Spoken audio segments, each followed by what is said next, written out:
पूरे संसार में न्यायालयों में अधिवक्ता एक न्यायाधीश या न्यायपीठ को अपने दृष्टिकोण के द्वारा आश्वस्त करने का प्रयास करते हैं।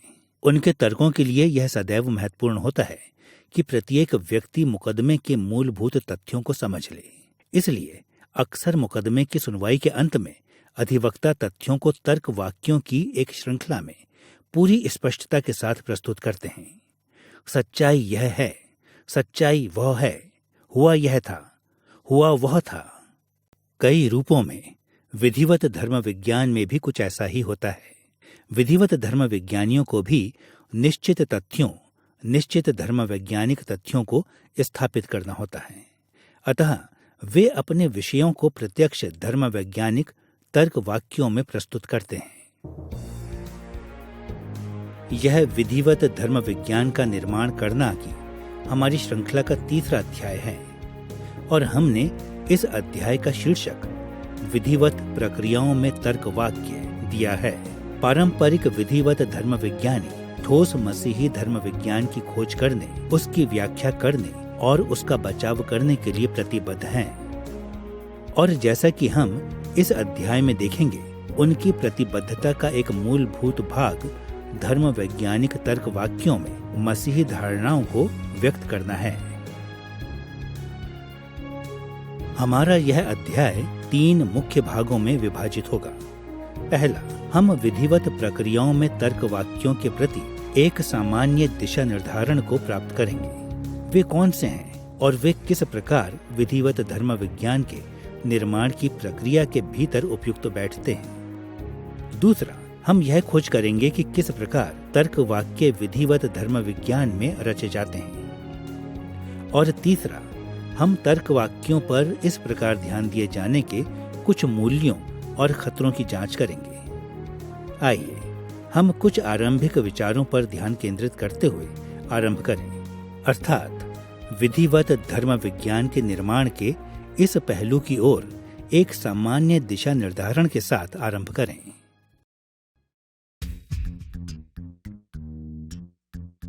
विधिवत प्रक्रियाओं में तर्क वाक्यों के प्रति हमारा दिशा निर्धारण करना 3 विषयों को स्पर्श करेगा। पहला, हम तर्क वाक्यों की एक सामान्य परिभाषा प्रदान करेंगे। दूसरा, हम उनकी वैधता पर ध्यान केंद्रित करेंगे। और तीसरा, हम धर्म वैज्ञानिक तर्क वाक्यों के स्थान का विवरण देंगे। विधिवत धर्म विज्ञान के निर्माण की पूरी प्रक्रिया में उनकी क्या भूमिका है। आइए सबसे पहले हम धर्म वैज्ञानिक तर्क वाक्यों की परिभाषा पर ध्यान दें। मैं सोचता हूं कि हम में से बहुत लोगों को यह लगता है कि धर्म विज्ञान को विभिन्न रूपों में व्यक्त किया जा सकता है। जब हम प्रार्थना करते हैं, भजन गाते हैं, सुसमाचार प्रचार करते हैं, अपने बच्चों को बाइबल की कहानियां सुनाते हैं या हमारे विश्वास की चर्चा अपने मित्रों के साथ करते हैं, तो हम मसीही धर्म विज्ञान को व्यक्त करते हैं। परंतु विधिवत धर्म विज्ञान के संकाय में एक ऐसा मुख्य तरीका है जिसमें धर्म विज्ञान को मौखिक रूप से प्रस्तुत किया जाता है, और वह है धर्म वैज्ञानिक तर्क वाक्यों के रूप में। हमारे उद्देश्यों के लिए हम धर्म वैज्ञानिक तर्क वाक्यों की परिभाषा इस रूप में देंगे। धर्म वैज्ञानिक तर्क वाक्य एक ऐसा निर्देशात्मक वाक्य है जो जितना हो सके उतने प्रत्यक्ष रूप से कम एक तथ्यात्मक धर्म वैज्ञानिक दावे को स्थापित करता है। इससे पहले कि हम इस परिभाषा के विवरणों को देखें, आइए हमने जो कहा है उसके अर्थ के कुछ उदाहरणों को देखें। विलियम शेड ने अपनी पुस्तक डॉगमेटिक थियोलॉजी के दूसरे अंक के अध्याय 2 के खंड 2 में मसीह की दोहरी आज्ञाकारिता के बारे में इन कथनों को लिखा है।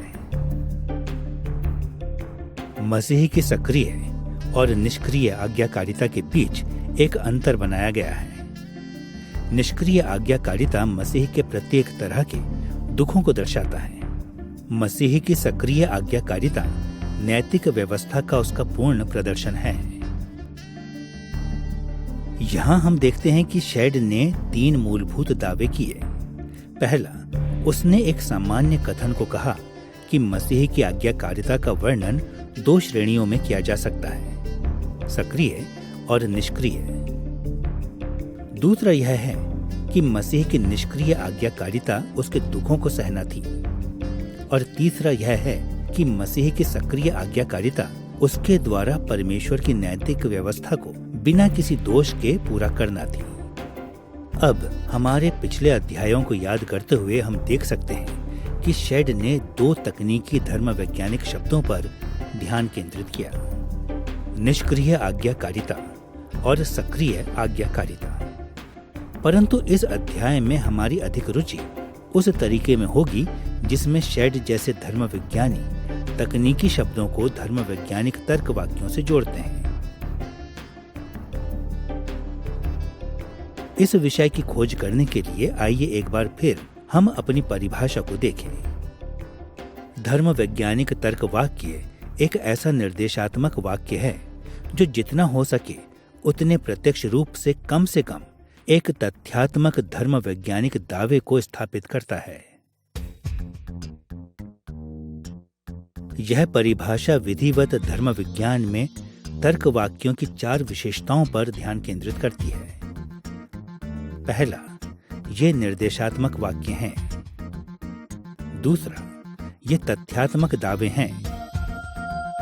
तीसरा, ये तथ्यात्मक दावे अपनी प्रकृति में मूलभूत रूप से धर्म वैज्ञानिक हैं। और चौथा, ये प्रत्यक्ष तथ्यात्मक धर्म वैज्ञानिक दावे करते हैं, या जैसे हम कहते हैं वे विषयों को जितना हो सके उतने प्रत्यक्ष रूप से कहते हैं।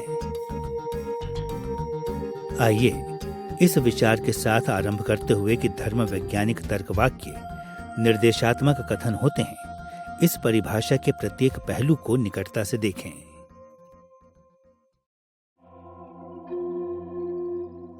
अब हम सब जानते हैं कि सामान्य मानवीय भाषा में विभिन्न प्रकार के वाक्य होते हैं। उदाहरण के लिए यह वाक्य मेरी चाबी कहाँ है एक प्रश्नवाचक वाक्य है।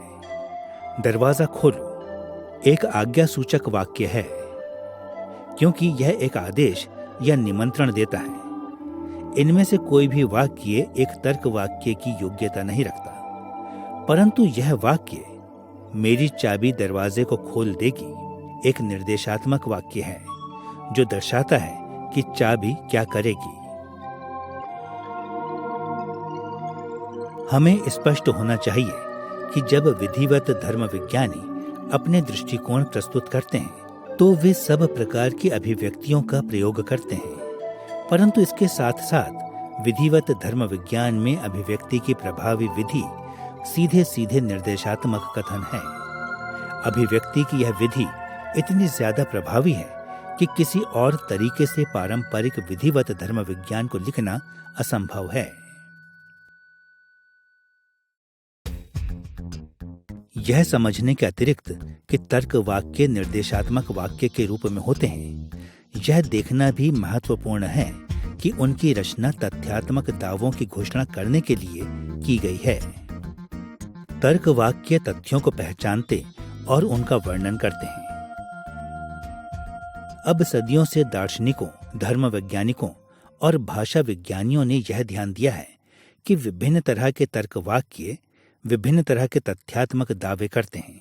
ये विषय इतने जटिल हैं कि हम व्यापक रूप से उनके बारे में चर्चा नहीं कर सकते, परंतु विषयों को कुछ ज्यादा ही सरल करने के जोखिम के साथ हम तर्क वाक्य के 2 पहलुओं पर ध्यान देंगे जिनको हमें विधिवत धर्म विज्ञान की खोज करते समय अपने ध्यान में रखना चाहिए। तर्क पर आधारित अरस्तु के लेखनों में स्थापित रूपरेखाओं का अनुसरण करते हुए हम यह दर्शाएंगे कि तर्क वाक्यों को सबसे पहले मात्रा के अनुसार और फिर दूसरा उनकी गुणवत्ता के अनुसार अलग अलग किया जा सकता है। पहला, तर्क वाक्यों का वर्णन उनके विषय की मात्रा के अनुसार किया जा सकता है। एक सार्वभौमिक तर्क वाक्य के विषय में बिना किसी अपवाद के समूह का प्रत्येक सदस्य सम्मिलित होता है। उदाहरण के लिए यह वाक्य सभी स्तनधारियों के बाल होते हैं दावा करता है कि सभी स्तनधारियों के साथ कुछ बातें समान होती हैं। लगभग इसी तरह विधिवत धर्मविज्ञानी धर्म विज्ञान में अक्सर सार्वभौमिक दावे करते हैं। मसीही धर्म विज्ञानियों के लिए इस तरह की बातें कहना सामान्य बात है। सभी मनुष्य परमेश्वर के स्वरूप हैं, या सभी उत्तम दान परमेश्वर की ओर से आते हैं। दूसरी ओर अन्य तर्क वाक्य विशेष होते हैं, क्योंकि उनके विषयों में किसी बड़े समूह के कुछ सदस्य ही सम्मिलित होते हैं। उदाहरण के लिए, यदि मैं यह कहूं, यह मकान मेरा मकान है, तो मैं एक ऐसा तथ्यात्मक दावा कर रहा हूं जो विशेष या सटीक है, न कि सार्वभौमिक। मैं सब मकानों के लिए कोई बात नहीं कह रहा हूं, केवल मेरे अपने मकान के बारे में। विधिवत धर्म विज्ञानी अक्सर विशेष तथ्यात्मक दावे भी करते हैं। उदाहरण के लिए, वे कुछ इस तरह से कह सकते हैं, कलीसिया के कुछ सदस्य अविश्वासी हैं, या वे यह दावा कर सकते हैं, पौलुस एक प्रेरित था। अब अधिकतर विधिवत धर्म विज्ञानी जितनी संभव हो सके उतनी सटीकता से मात्राओं का वर्णन करने का प्रयास करते हैं। कभी कभी तो बाइबल में पाए जाने वाले किसी पद से भी सटीक होने का, परंतु समय समय पर वे अपवादों का उल्लेख न करने के द्वारा विषयों का सामान्यीकरण करके उन्हें संक्षिप्त कर देते हैं। उदाहरण के लिए, एक विधिवत धर्म विज्ञानी के लिए यह कहना एक सामान्य बात होगी, सभी मनुष्य पापी हैं। और पहली दृष्टि में यह सार्वभौमिक तर्क वाक्य सत्य प्रतीत होता है, परंतु यह कथन उतना सटीक नहीं है जितना होना चाहिए। वास्तव में संपूर्ण पवित्र शास्त्र यह सिखाता है कि यीशु एक मनुष्य था, परंतु यह भी कि वह धर्मी था। इसलिए समय समय पर हमें रुकना और यह पूछना जरूरी है कि किसी समय पर विधिवत धर्म विज्ञानी वास्तव में किसी पूरे विषय के बारे में दावा कर रहे हैं या उस विषय की श्रेणियों के बारे में जिसका वे वर्णन करते हैं।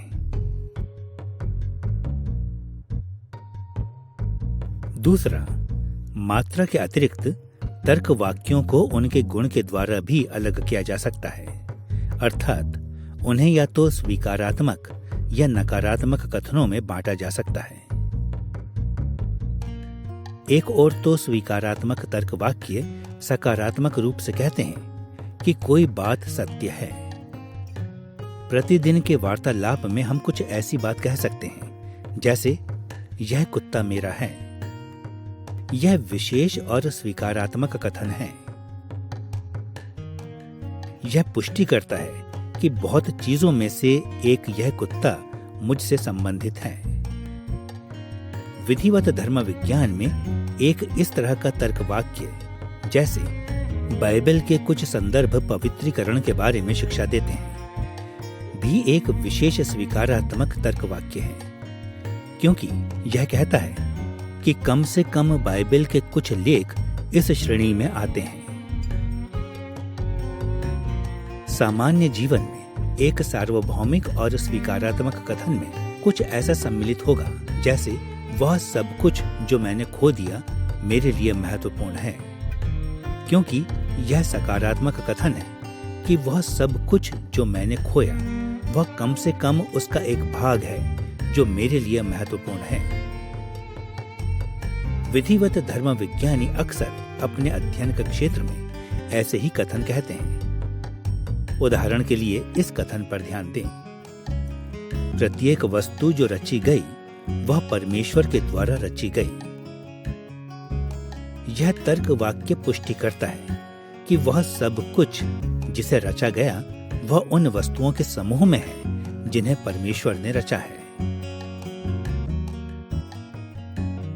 दूसरी ओर तर्क वाक्यों के नकारात्मक गुण भी हो सकते हैं, और वे या तो सार्वभौमिक या विशेष भी हो सकते हैं। उदाहरण के लिए, जब मैं यह कहता हूं यह मकान मेरा नहीं है, तो मैं एक विशेष और नकारात्मक तर्क वाक्य को कहता हूं। और यदि मैं एक सार्वभौमिक और नकारात्मक तर्क वाक्य को कहता हूं, तो मैं कुछ इस तरीके से कह सकता हूं, इस कमरे में कोई भी अंग्रेजी नहीं बोलता। विधिवत धर्म विज्ञान में नकारात्मक दावे भी प्रकट होते हैं। उदाहरण के लिए, यीशु एक पापी नहीं था, एक नकारात्मक और विशेष तर्कवाक्य है। यह एक व्यक्ति यीशु के बारे में किसी बात का इनकार करता है। और हम धर्म विज्ञान में सार्वभौमिक नकारात्मकताओं को भी पाते हैं, जैसे कि ऐसा कथन, कोई भी जो एक अविश्वासी रहता है वह बचाया नहीं जा सकता। कोई भी निरंतर रूप से अविश्वासी रहने वाला उनमें शामिल नहीं होता जो उद्धार को प्राप्त करेंगे।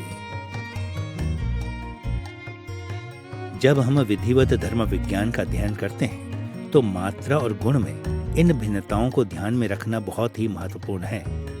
उनको मिला देने से उसके विषय में बहुत सी गलतफहमियां हो सकती हैं, जिसका दावा धर्म विज्ञानी करते हैं। अब हमें अपनी परिभाषा के तीसरे पहलू की ओर मुड़ना चाहिए। धर्म वैज्ञानिक तर्कवाक्य धर्म वैज्ञानिक दावे करते हैं। जैसा कि हमने अपनी परिभाषा में लिखा है, धर्म वैज्ञानिक तर्कवाक्य न केवल तथ्यात्मक दावे करते हैं, बल्कि वे तथ्यात्मक धर्म वैज्ञानिक दावे करते हैं। अब यह सत्य है कि विधिवत धर्म विज्ञानी इतिहास के उन तथ्यों और दर्शन शास्त्रीय अवधारणाओं को दर्शाते हैं जो धर्म विज्ञान के ताने बाने में अच्छी तरह से नहीं आते, परंतु उनका मुख्य विषय धर्म विज्ञान है।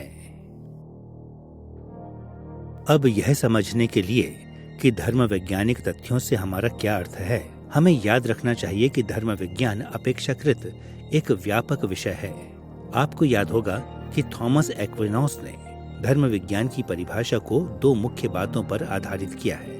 सुम्मा थियोलॉजिका की पहली पुस्तक के अध्याय 1 के खंड 7 में एक्विनॉस ने अपने धर्म विज्ञान को पवित्र धर्म शिक्षा कहा है और इस तरह से परिभाषित किया है, एक ऐसा एकीकृत विज्ञान जिसमें सभी वस्तुओं के साथ परमेश्वर के पहलू के अधीन व्यवहार किया जाता है, क्योंकि वे या तो स्वयं परमेश्वर हैं या वे परमेश्वर को दर्शाती हैं। एक्विनॉस के शब्द विधिवत धर्म विज्ञान में एक सामान्य भिन्नता को दर्शाते हैं, अर्थात ईश विज्ञान जो कि स्वयं परमेश्वर का अध्ययन है और सामान्य धर्म विज्ञान जो परमेश्वर से संबंधित अन्य विषयों का अध्ययन है के बीच भिन्नता। इस सामान्य भिन्नता के विचार के साथ विधिवत प्रक्रियाएं अपना ध्यान धर्म विज्ञान के इन दोनों स्तरों पर केंद्रित करती हैं। एक ओर तो विधिवत धर्म विज्ञानी अपना ध्यान ईश विज्ञान पर ऐसे कथनों को कहते हुए केंद्रित करते हैं जिनका संबंध सीधे परमेश्वर से है। वे ऐसी बातें कहते हैं जैसे परमेश्वर पवित्र है या परमेश्वर ने संसार की रचना की है। परंतु दूसरी ओर एक व्यापक अर्थ में विधिवत धर्म विज्ञानी स्वयं को सामान्य धर्म विज्ञान के साथ भी जोड़ते हैं और परमेश्वर से संबंधित सृष्टि के पहलुओं के बारे में दावे करते हैं। उद्धार के विषय में वे अक्सर ऐसी बातें कहते हैं जैसे उद्धार परमेश्वर के अनुग्रह के द्वारा है, या मनुष्य की परिस्थितियों के विषय में वे अक्सर ऐसी बातें कहते हैं जैसे आज के समय में रह रहे सब लोग पापी हैं। इस भाव में धर्म वैज्ञानिक तर्कवाक्य स्वयं परमेश्वर की अपेक्षा अधिक विषयों को संबोधित करते हैं, परंतु सदैव चाहे अप्रत्यक्ष रूप से ही परमेश्वर के साथ उनके संबंध के संदर्भ में।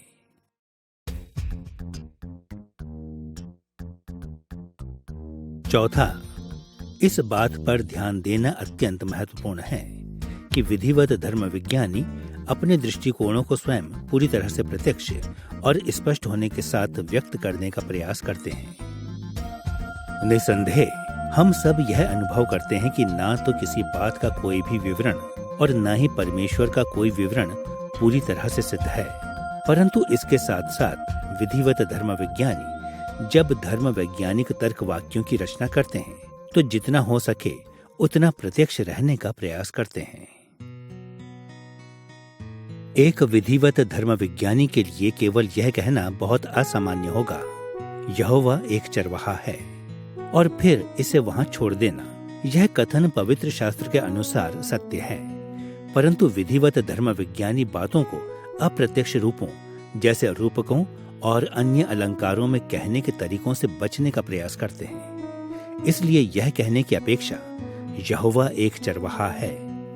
विधिवत धर्म विज्ञानी विषय को प्रत्यक्ष रूप से कुछ इस तरह से कहने का प्रयास करते हैं, जैसे परमेश्वर अपने लोगों के लिए विशेष रूप से प्रबंध करता है। वे स्वयं को जितना हो सके उतना स्पष्ट, सीधे शब्दों में, सामान्य तर्क वाक्यों के रूप में व्यक्त करना चाहते हैं। सारांश में हमें यह ध्यान रखना चाहिए कि हम एक विशेष तरह की अभिव्यक्ति पर ध्यान केंद्रित कर रहे हैं, जो विधिवत धर्म विज्ञान में प्रभावशाली है। हमारे उद्देश्यों की प्राप्ति के लिए हम धर्म वैज्ञानिक अभिव्यक्तियों को निर्देशात्मक वाक्यों के रूप में सोच सकते हैं, जो जितना संभव हो उतने प्रत्यक्ष रूप में कम से कम एक तथ्यात्मक धर्म वैज्ञानिक दावा करते हैं। हमारी मूलभूत परिभाषा को ध्यान में रखते हुए हमें इस विषय की ओर हमारे सामान्य दिशा निर्धारण के दूसरे पहलू की ओर मुड़ना चाहिए। तर्क वाक्यों के साथ धर्म विज्ञान के निर्माण का क्या आधार है? इस प्रक्रिया को कौन सी बात वैध बनाती है? कलीसिया के संपूर्ण इतिहास में मसीहियों ने अक्सर अपने विश्वास को सीधे सीधे कथनों के रूप में व्यक्त किया है। उदाहरण के लिए 4वीं शताब्दी के नाइसीन के विश्वास वचन के आरंभिक वचनों को सुने। मैं विश्वास करता हूँ एकमात्र सर्व सामर्थी पिता परमेश्वर पर, जिसने आकाश, पृथ्वी और सब कुछ जो उसमें सदृश्य और अदृश्य है की सृष्टि की। नाइसीन का विश्वास वचन अन्य अति महत्वपूर्ण धर्म वैज्ञानिक तर्क वाक्यों की सूची भी देता है। इसको और कई अन्य समान विश्वास वचनों को सदियों से मसीहियों द्वारा समर्थन मिला है। इसके साथ साथ इतिहास में ऐसे भी लोग हुए हैं जिन्होंने धर्म वैज्ञानिक तर्क वाक्यों के प्रयोग की वैधता पर सवाल उठाए हैं। हमारे उद्देश्यों की प्राप्ति के लिए हम 2 मुख्य आपत्तियों का उल्लेख करेंगे। एक ओर वे चुनौतियां हैं जो दिव्य अबोधता की धर्म शिक्षा से उठ खड़ी होती हैं, और दूसरी ओर आधुनिक विज्ञान संबंधी तर्कवाद की चुनौतियां हैं। सबसे पहले इस बात पर ध्यान दें कि कैसे दिव्य अबोधता की धर्म शिक्षा ने सवाल उठाए हैं। हम सब यशायाह अध्याय 55 पद 8 से 9 के जाने माने शब्दों से परिचित हैं, जो इस धर्म शिक्षा का आधार है। क्योंकि यहोवा कहता है कि मेरे विचार और तुम्हारे विचार एक समान नहीं है, न तुम्हारी गति और मेरी गति एक सी है। क्योंकि मेरी और तुम्हारी गति में और मेरे और तुम्हारे विचारों में आकाश और पृथ्वी का अंतर है। दुर्भाग्य से बहुत से क्षेत्रों में इस और ऐसे ही अन्य अनुच्छेदों का प्रयोग इस विचार के समर्थन के लिए किया जाता रहा है कि परमेश्वर मानसिक क्षमताओं से इतना ज्यादा परे है कि हम उसका वर्णन ही नहीं कर सकते। इस दृष्टिकोण में यह कहना कि परमेश्वर प्रेम है कुछ ऐसी बात को कहने का प्रयास करना है जिसका वास्तव में वर्णन नहीं किया जा सकता। यह कहना कि यीशु ही उद्धार का एकमात्र मार्ग है, परमेश्वर को बिना किसी आधार के सीमित करना होगा। अब इस तरह की सोच ने संपूर्ण इतिहास में कई तरह के रूपों को लिया है। उदाहरण के लिए बहुत से धर्म विज्ञानियों ने यह तर्क दिया है कि परमेश्वर के बारे में कुछ भी कहने का केवल एक ही मार्ग है, नकारने के मार्ग। इस दृष्टिकोण में हम परमेश्वर के बारे में कोई सकारात्मक कथन नहीं कह सकते। हम सृष्टि के साथ उसकी तुलना करने के द्वारा केवल उसके बारे में बातों का इनकार कर सकते हैं। हम केवल ऐसी बातें कह सकते हैं। परमेश्वर स्थान के आधार पर सीमित नहीं है। परमेश्वर समय के बंधन में नहीं है। परमेश्वर भौतिक नहीं है। अभी तक के पूरे इतिहास में कई भिन्न प्रकार के संदेही अज्ञेयवादी धर्म विज्ञानियों ने यह तर्क दिया है कि हम परमेश्वर या उससे संबंधित बातों का सकारात्मक रूप से वर्णन करने में सक्षम नहीं हैं।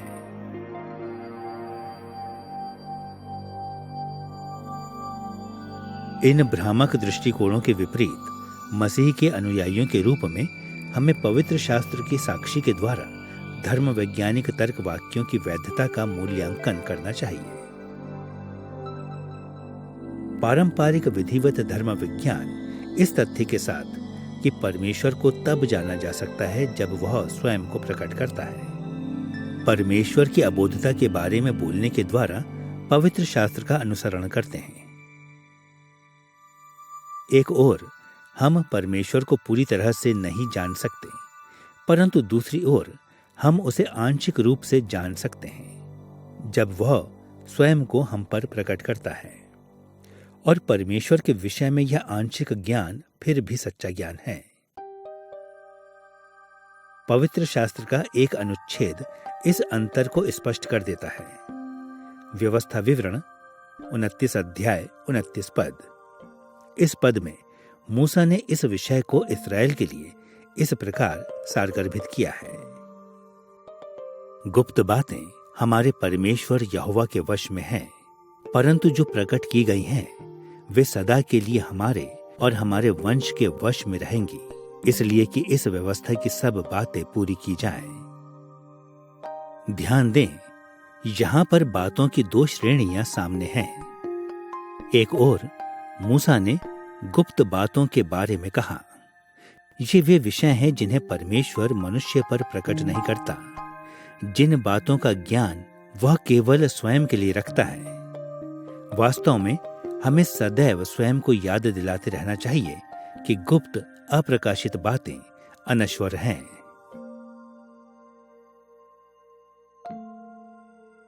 इसके साथ साथ ध्यान दें कि मूसा ने यह नहीं कहा कि परमेश्वर हमसे गुप्त बातों को छिपा कर रखता है।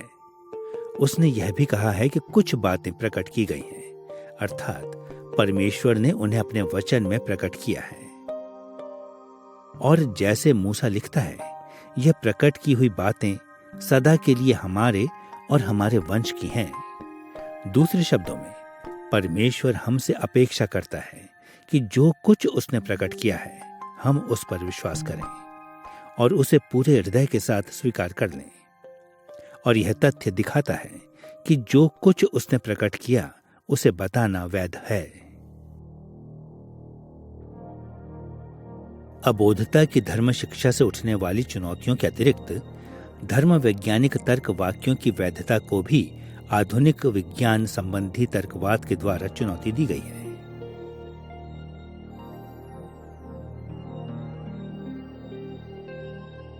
पिछली 2 सदियों में, अर्थात आधुनिक विज्ञानवाद की सदियों में, कई भिन्न साहित्यिक विचारधारा वाले लोगों ने यह तर्क दिया है कि धर्म विज्ञान एक नकली या झूठा विज्ञान है। कहने का अर्थ यह है कि हो सकता है कि विधिवत धर्म विज्ञानी विषय परक दावे करें, परंतु यह केवल दिखावा मात्र है। आधुनिक विज्ञान में जब हम एक विषय की सच्चाई को जानना चाहते हैं तो हम परिकल्पनाओं की रचना करते हैं और उन परिकल्पनाओं को प्रायोगिक या अनुभवजन्य वैधता के अधीन करते हैं। और जब एक बार परिकल्पना प्रत्यक्ष या अप्रत्यक्ष प्रायोगिक वैधता पर खरी उतरती है तो हम इसके सत्य होने को स्वीकार करते हैं। परंतु वैज्ञानिक यह दर्शाने में बड़े तीव्र रहे हैं कि धर्म वैज्ञानिक तर्क वाक्य इस तरह से नहीं जांचे जा सकते। अब हम सबको यह स्वीकार करना ही चाहिए कि कम से कम एक भाव में तो यह सच ही है। हम एक तरल पदार्थ को तो परख नली में जांच के लिए डालकर उसके गुणों का विश्लेषण कर सकते हैं, परंतु कोई भी परमेश्वर को परख नली में यह देखने के लिए नहीं डाल सकता है कि वह त्रिएक है या नहीं। हम चीजों के आकार की गणना के लिए औजारों का प्रयोग कर सकते हैं, परंतु ऐसा कोई भी औजार नहीं है जो यह देखने के लिए परमेश्वर को नाप सकता हो कि वह अनश्वर है या नहीं। इस कारण बहुत से आधुनिक लोगों ने यह तर्क दिया है कि धर्म विज्ञानी कलाकारों और कवियों के सदृश हैं, जो अपनी भावनाओं, धार्मिक बोधों और मनोभावों को प्रस्तुत करते हैं। हम तो केवल स्वयं और अन्यों को मूर्ख बना रहे हैं जब हम यह दिखाते हैं कि हम विषय परक तथ्यों का वर्णन कर रहे हैं। परंतु एक भाव है जिसमें हम धर्म वैज्ञानिक तर्क वाक्यों को प्रायोगिक रूप से जांच सकते हैं। यह सब इस बात का विषय है कि हम किसे अपने दृष्टिकोणों के लिए और इसके विरुद्ध प्रायोगिक प्रमाण के रूप में मानते हैं। मसीही के अनुयायी होने के नाते हम धर्म विज्ञान में सत्यापन के उस मापदंड का अनुसरण करने के लिए प्रतिबद्ध हैं जिसका अनुसरण उसने किया, और कैसे यीशु ने अपने धर्म वैज्ञानिक दावे को वैध ठहराया। उसने अन्यों के धर्म वैज्ञानिक तर्क वाक्यों की जांच कैसे की। निश्चित है कि यीशु सामान्य प्रकाशन पर निर्भर रहा, सब बातों में परमेश्वर के प्रकाशन पर। यीशु पवित्र आत्मा की प्रदीप्ति पर निर्भर रहा, जैसा कि हमें आज होना चाहिए। परंतु यीशु ने शिक्षा दी कि त्रुटि रहित पवित्र शास्त्र धर्म वैज्ञानिक दृष्टिकोणों की जांच के लिए सबसे स्पष्ट और सबसे अधिक आधिकारिक प्रमाण का स्रोत है। जब यीशु धर्म वैज्ञानिक दावों की जांच करना चाहता था, तो वह अपने प्रायोगिक मापदंड के रूप में बार बार पवित्र शास्त्र की ओर मुड़ा। उदाहरण के लिए मत्ती अध्याय 15 पद 7 में जब यीशु ने फरीसियों के पाखंड को चुनौती दी, तो उसने ऐसा पवित्र शास्त्र का उल्लेख करते हुए किया। वहां हम इन शब्दों को पढ़ते हैं, हे कपटियों, यशायाह ने तुम्हारे विषय में यह भविष्यवाणी ठीक ही की है। यीशु ने परमेश्वर को परख नली में नहीं डाला था, परंतु उसने धर्म वैज्ञानिक विचारों को अवश्य परखा।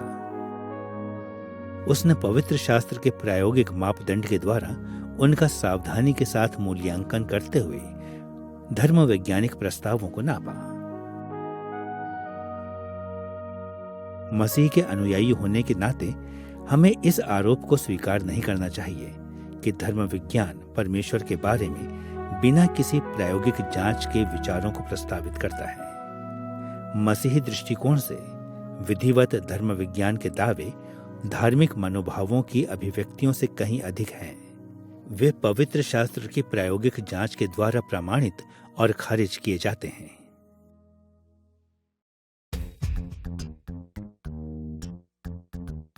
अब जबकि हमने यह देख लिया है कि धर्म वैज्ञानिक तर्क वाक्य क्या हैं और कैसे वे धर्म वैज्ञानिक तथ्यों को अभिव्यक्त करने के वैध तरीके हैं, हमें अपने तीसरे विचार की ओर मुड़ना चाहिए, विधिवत धर्म विज्ञान के निर्माण में उनका स्थान। पिछले अध्याय में हम देख चुके हैं कि प्रोटेस्टेंट विधिवत धर्म विज्ञान ने कई उन प्राथमिकताओं का अनुसरण किया जिन्हें मध्यकालीन धर्म वैज्ञानिकों ने तब विकसित किया था जब उन्होंने अरस्तु के दर्शन शास्त्र के साथ परस्पर व्यवहार किया था। और फलस्वरूप विधिवत धर्म विज्ञान का निर्माण 4 मुख्य चरणों की मांग करता है।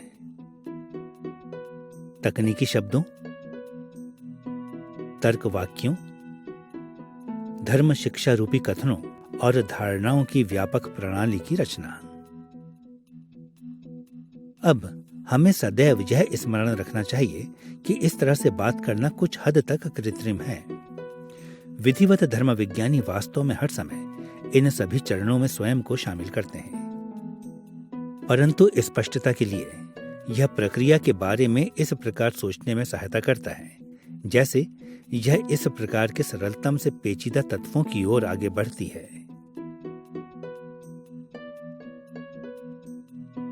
सबसे निम्न स्तर पर धर्म वैज्ञानिक तकनीकी शब्द विधिवत धर्म विज्ञान की सबसे मूलभूत इकाइयों का निर्माण करते हैं। सावधानी से परिभाषित शब्दावली के बिना ठोस विधिवत धर्म विज्ञान का निर्माण करना अत्यंत कठिन होगा। प्रक्रिया में दूसरा चरण तर्क वाक्यों की रचना का है।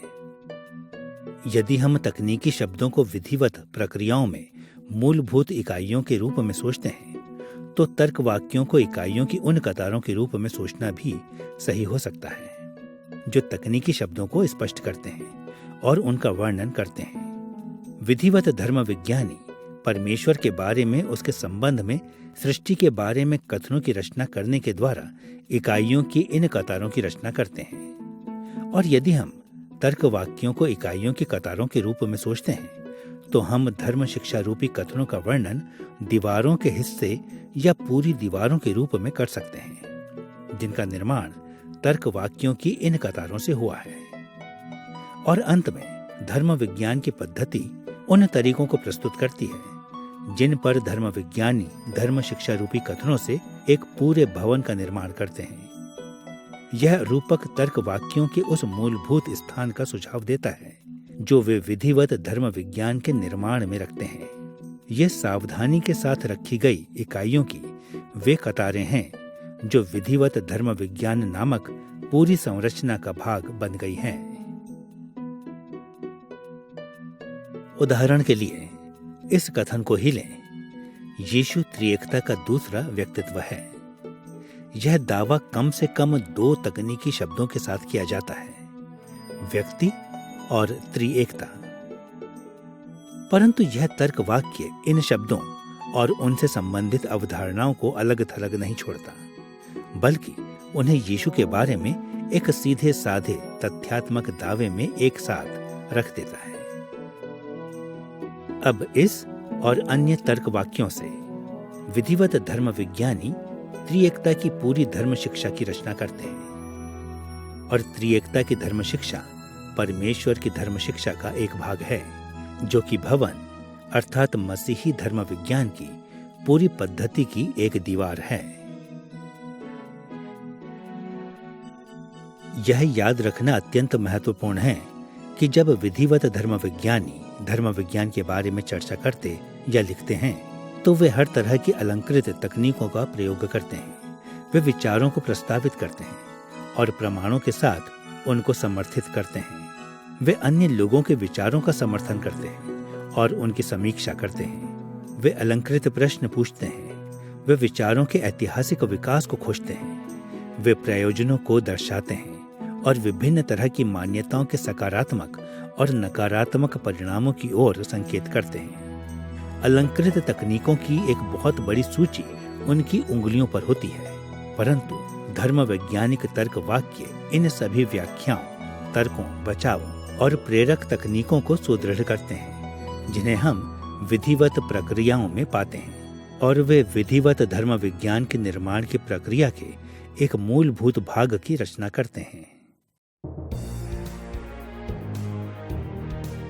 अब जबकि हमारे पास विधिवत प्रक्रियाओं में तर्क वाक्यों का एक सामान्य दिशा निर्धारण है, इसलिए हमें अपने दूसरे मुख्य विषय की ओर मुड़ना चाहिए, धर्म वैज्ञानिक तर्क वाक्यों की रचना। विधिवत धर्म विज्ञानी उन तर्क वाक्यों की रचना कैसे करते हैं जिनके द्वारा वे अपने धर्म विज्ञान का निर्माण करते हैं। अपने तर्क वाक्यों की रचना करते समय जिन प्रक्रियाओं का अनुसरण अनुभवी धर्म विज्ञानी करते हैं वे बहुत जटिल होती हैं।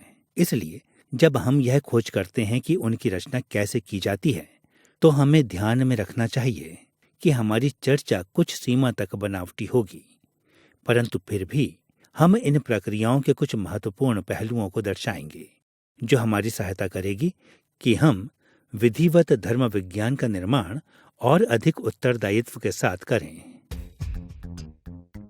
हम 2 मूलभूत दिशाओं में देखेंगे।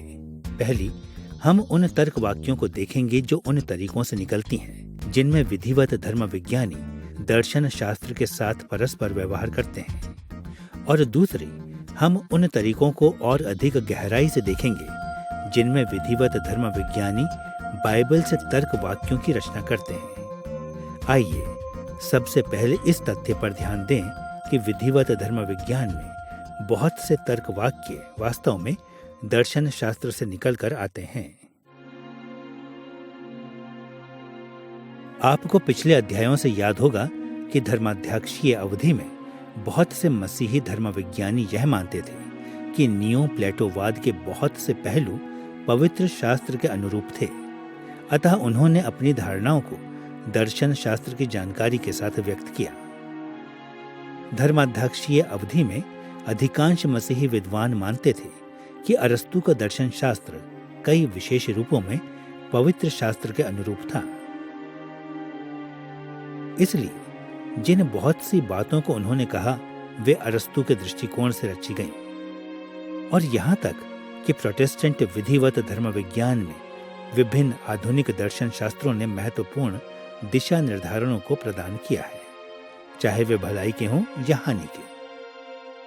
और फलस्वरूप बहुत से दावे जो विधिवत धर्म विज्ञान में पाए जाते हैं वे दार्शनिक विचार विमर्शों से निकलते हैं। अब हमें इस बात के लिए सावधान रहना चाहिए जब हम देखते हैं कि बहुत से तर्क वाक्य ऐसे दार्शनिक विचारों की जड़ से निकलते हैं, क्योंकि पवित्र शास्त्र हमें दर्शन शास्त्र के विरुद्ध चेतावनी भी देता है और साथ ही इसका प्रयोग करने के लिए उत्साहित भी करता है। एक ओर तो हमें पहला कुरिन्थियों 1:20 जैसी चेतावनियों पर ध्यान देना चाहिए, जहां प्रेरित पौलुस ने गैर मसीही दर्शन शास्त्र का मजाक उड़ाया है। कहां रहा ज्ञानवान, कहां रहा शास्त्री, कहां इस संसार का विवादी? क्या परमेश्वर ने संसार के ज्ञान को मूर्खता नहीं ठहराया? यह महत्वपूर्ण है कि मसीही धर्म विज्ञानी मसीही धर्म विज्ञान और गैर मसीही दर्शन शास्त्रों के बीच के मूलभूत विरोधाभास को याद रखे।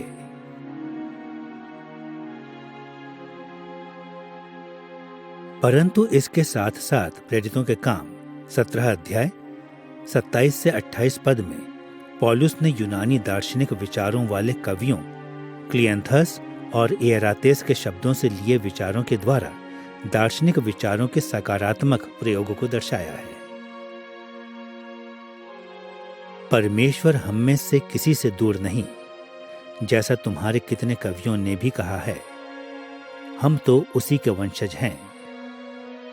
यह अनुच्छेद दर्शाता है कि यद्यपि हमें खतरों के प्रति जागरूक रहना चाहिए, फिर भी मसीही धर्म विज्ञानियों ने विभिन्न तरह की दार्शनिक विचारधाराओं के साथ परस्पर व्यवहार करके सही किया है, और उन्होंने ऐसे सच्चे धर्म वैज्ञानिक दावों को सम्मिलित करने के द्वारा भी सही किया है जो दार्शनिक विचारधाराओं के विचार विमर्श से निकल कर आते हैं, जैसा कि पौलुस ने भी किया था जब वह एथेंस में था। यद्यपि हमें इन दार्शनिक विचारधाराओं के आधार के प्रति जागरूक होना चाहिए, फिर भी विधिवत प्रक्रियाओं में धर्म वैज्ञानिक तर्क वाक्यों के लिए बाइबल ही सबसे महत्वपूर्ण स्रोत है। इसी कारण हमें उन तरीकों पर विशेष ध्यान देना चाहिए जिनमें विधिवत धर्म विज्ञानी उससे अपने दावों की रचना करते हैं, जिसकी शिक्षा बाइबल देती है। इस लक्ष्य की प्राप्ति के लिए हम 3 दिशाओं की ओर देखेंगे। पहली, हम उन चुनौतियों पर ध्यान देंगे जिनका सामना इस संबंध में विधिवत धर्म विज्ञानी करते हैं। दूसरी, हम देखेंगे कि कैसे विधिवत धर्म विज्ञानी इन चुनौतियों के एक पहलू को उस प्रक्रिया के द्वारा पूरा करते हैं जिसे हम तथ्यात्मक कटौती का नाम देंगे। और तीसरी, हम यह खोज करेंगे कि कैसे विधिवत धर्म विज्ञानी तथ्यात्मक मिलान के द्वारा इन चुनौतियों के एक अन्य पहलू को पूरा करते हैं। आइए सबसे पहले उन चुनौतियों को देखें जिनका सामना विधिवत धर्म विज्ञानी तब करते हैं जब वे बाइबल से तर्क वाक्यों की रचना करते हैं। जब धर्म विज्ञान के विद्यार्थी सबसे पहले विधिवत प्रक्रियाओं का अध्ययन करना आरंभ करते हैं तो उन पर अक्सर यह प्रभाव रहता है कि बाइबल से धर्म वैज्ञानिक तर्क वाक्यों की रचना करना सरल बात है। वे सोचते हैं कि उन्हें केवल बाइबल पढ़नी है और जो यह कहती है उसे दोहराना है। कई बार ऐसा होता भी है क्योंकि बाइबल में तर्क वाक्य भी पाए जाते हैं, परंतु इसमें कई बड़ी चुनौतियां भी हैं। मनुष्य के नश्वर होने और पाप के प्रभावों के अतिरिक्त पवित्र शास्त्र धर्म वैज्ञानिक तर्क वाक्यों की रचना करने में कम से कम 2 चुनौतियां प्रस्तुत करता है। एक चुनौती उस साहित्यिक भिन्नता के कारण उठती है जिसे हम बाइबल में पाते हैं, और दूसरी चुनौती बाइबल के धर्म शिक्षा संबंधी व्यवस्था से उठती है। आइए पहले उन मुश्किलों पर ध्यान दें जिनका सामना विधिवत धर्म विज्ञानी पवित्र शास्त्र की साहित्यिक भिन्नता के कारण करते हैं।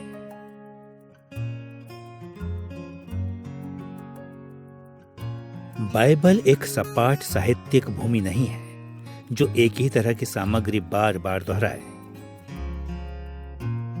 इसकी अपेक्षा कई तरह की शैलियां संपूर्ण बाइबल में पाई जाती हैं और वे असंख्य तरीकों से एक दूसरे के साथ जुड़ती हैं। यदि कुछ का नाम बताएं तो बाइबल में इतिहास, व्यवस्था, काव्य, भविष्यवाणी और पत्रियों का मिश्रण पाया जाता है।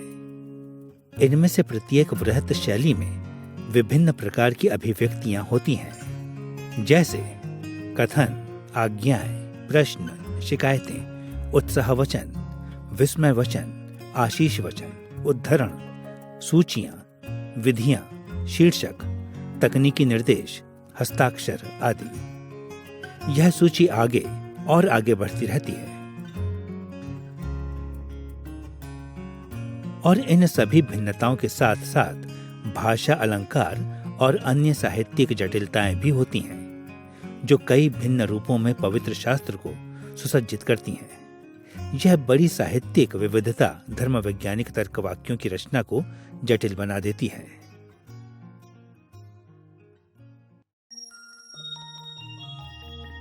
एक क्षण के लिए कल्पना करें कि यदि बाइबल केवल सीधे सीधे तर्क वाक्यों से ही बनी हुई पुस्तक होती, अर्थात उसमें एक के बाद एक धर्म वैज्ञानिक तथ्य होते।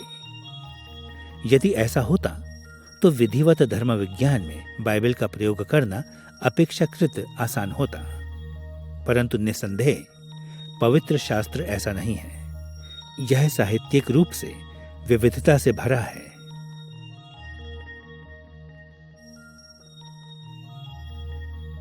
अब कल्पना करें कि विधिवत धर्म विज्ञानी बड़ी साहित्यिक विविधता के साथ अपने धर्म विज्ञान को व्यक्त करने की ओर झुकाव रखते हों।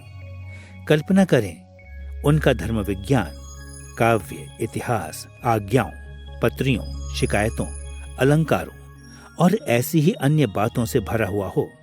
यदि ऐसा होता तो एक बार फिर से पवित्र शास्त्र और विधिवत प्रक्रियाओं की प्रस्तुति एक दूसरे के साथ उपयुक्त बैठती, परंतु निसंदेह बात ऐसी भी नहीं है।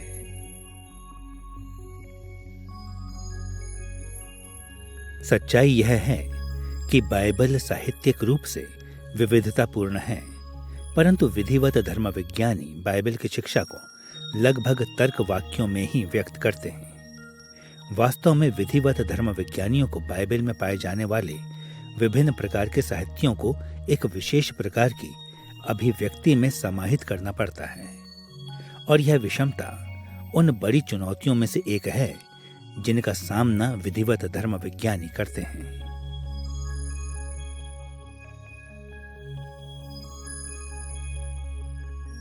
एक दूसरी चुनौती जिसे पवित्र शास्त्र विधिवत धर्म विज्ञानियों के समक्ष प्रस्तुत करता है वह तरीका है जिसमें यह अपनी धर्म शिक्षाओं को व्यवस्थित करता या नहीं करता है। एक शब्द में पवित्र शास्त्र विशेष विषयों के साथ पूरी अलग इकाइयों में परस्पर व्यवहार नहीं करता। इसकी अपेक्षा पूरी बाइबल में इसी विषय को अक्सर थोड़ा थोड़ा करके और यहां वहां बिखरे टुकड़ों में संबोधित करता है और पवित्र शास्त्र का यह गुण विधिवत धर्म विज्ञानियों के सामने भी चुनौती रखता है। कल्पना करें कि बाइबल इस विषय में भिन्न होती। मान लें कि यह एक ही समय में एक ही धर्म शिक्षा के साथ के बारे में ही पूरी तरह से बताती। मान लें कि बाइबल नियमित रूप से एक ही विषय के बारे में बताती, इसके बारे में पूरी तरह से चर्चा करती और फिर अगले विषय की ओर बढ़ती। यदि ऐसा होता तो शायद विधिवत धर्म विज्ञानी बाइबल के प्रत्येक भाग को केवल पढ़ते और आसानी से बाइबल के प्रत्येक भाग पर आधारित धर्म वैज्ञानिक दावों की रचना करते, परंतु निसंदेह बाइबल अपने धर्म वैज्ञानिक विषयों को इस प्रकार प्रस्तुत नहीं करती। यह कल्पना करें कि विधिवत धर्म विज्ञानी थोड़ा कम व्यवस्थित होते, एक समय में एक ही विषय के छोटे से पहलू को ही देखते और मान लें कि वे सामान्य रूप से पहली धर्म शिक्षा के दूसरे छोटे पहलू को संबोधित करने के लिए मुड़ने से पहले अन्य धर्म शिक्षाओं के कई अन्य छोटे छोटे हिस्सों को संबोधित करते। यदि वे विषय को यहाँ वहाँ और छोटे छोटे हिस्सों में संबोधित करने में ही संतुष्ट होते तो शायद उनके लिए पवित्र शास्त्र के साथ काम करना अपेक्षाकृत सरल होता। परंतु निसंदेह यह वह नहीं है जो विधिवत धर्म विज्ञानी करना चाहते हैं। वे पवित्र शास्त्र की शिक्षा को जितना हो सके उतने संपूर्ण और व्यवस्थित रूप में प्रस्तुत करना चाहते हैं और इसके फलस्वरूप उन्हें पवित्र शास्त्र के सभी स्थानों से जानकारी को लेकर एक साथ जोड़ने में कड़ी मेहनत करनी होती है। पवित्र शास्त्र धर्म वैज्ञानिक विषयों के पहलुओं को विभिन्न तरीकों से विभिन्न स्थानों पर दर्शाता है और बाइबल द्वारा धर्म विज्ञान की प्रस्तुति की यह विशेषता विधिवत धर्म विज्ञानियों के लिए एक और बड़ी चुनौती है।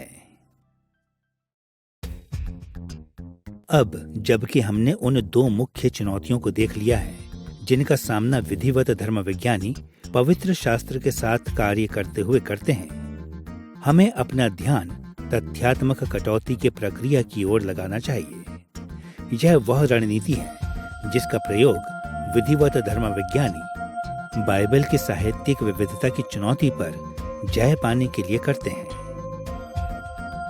तथ्यात्मक कटौती ऐसे धर्म वैज्ञानिक तथ्यों पर ध्यान केंद्रित करने की प्रक्रिया है जिनकी शिक्षा बाइबल के अनुच्छेद देते हैं और उन्हीं अनुच्छेदों के अन्य पहलुओं को हाशिए पर डाल देते हैं।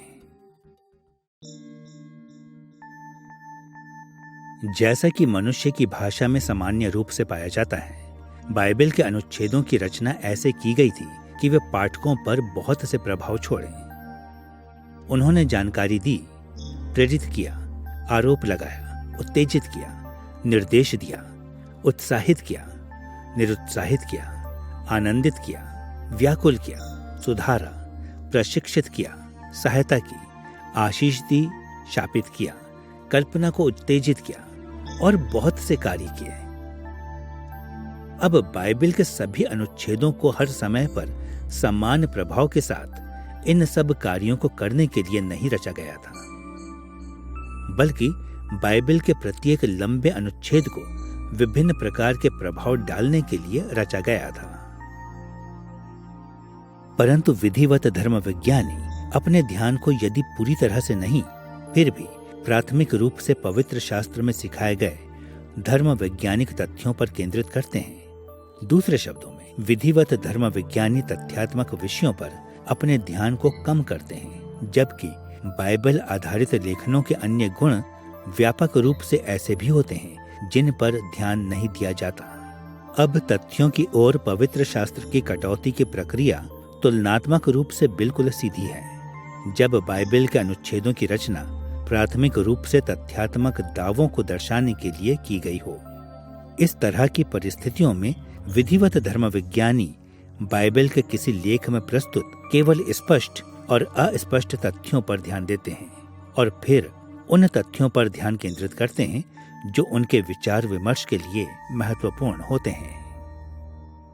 ऐसे अनुच्छेद के उदाहरण के लिए दूसरा तीमुथियुस 3 अध्याय 16वें पद को लें, जो तथ्यों पर ध्यान केंद्रित करता है।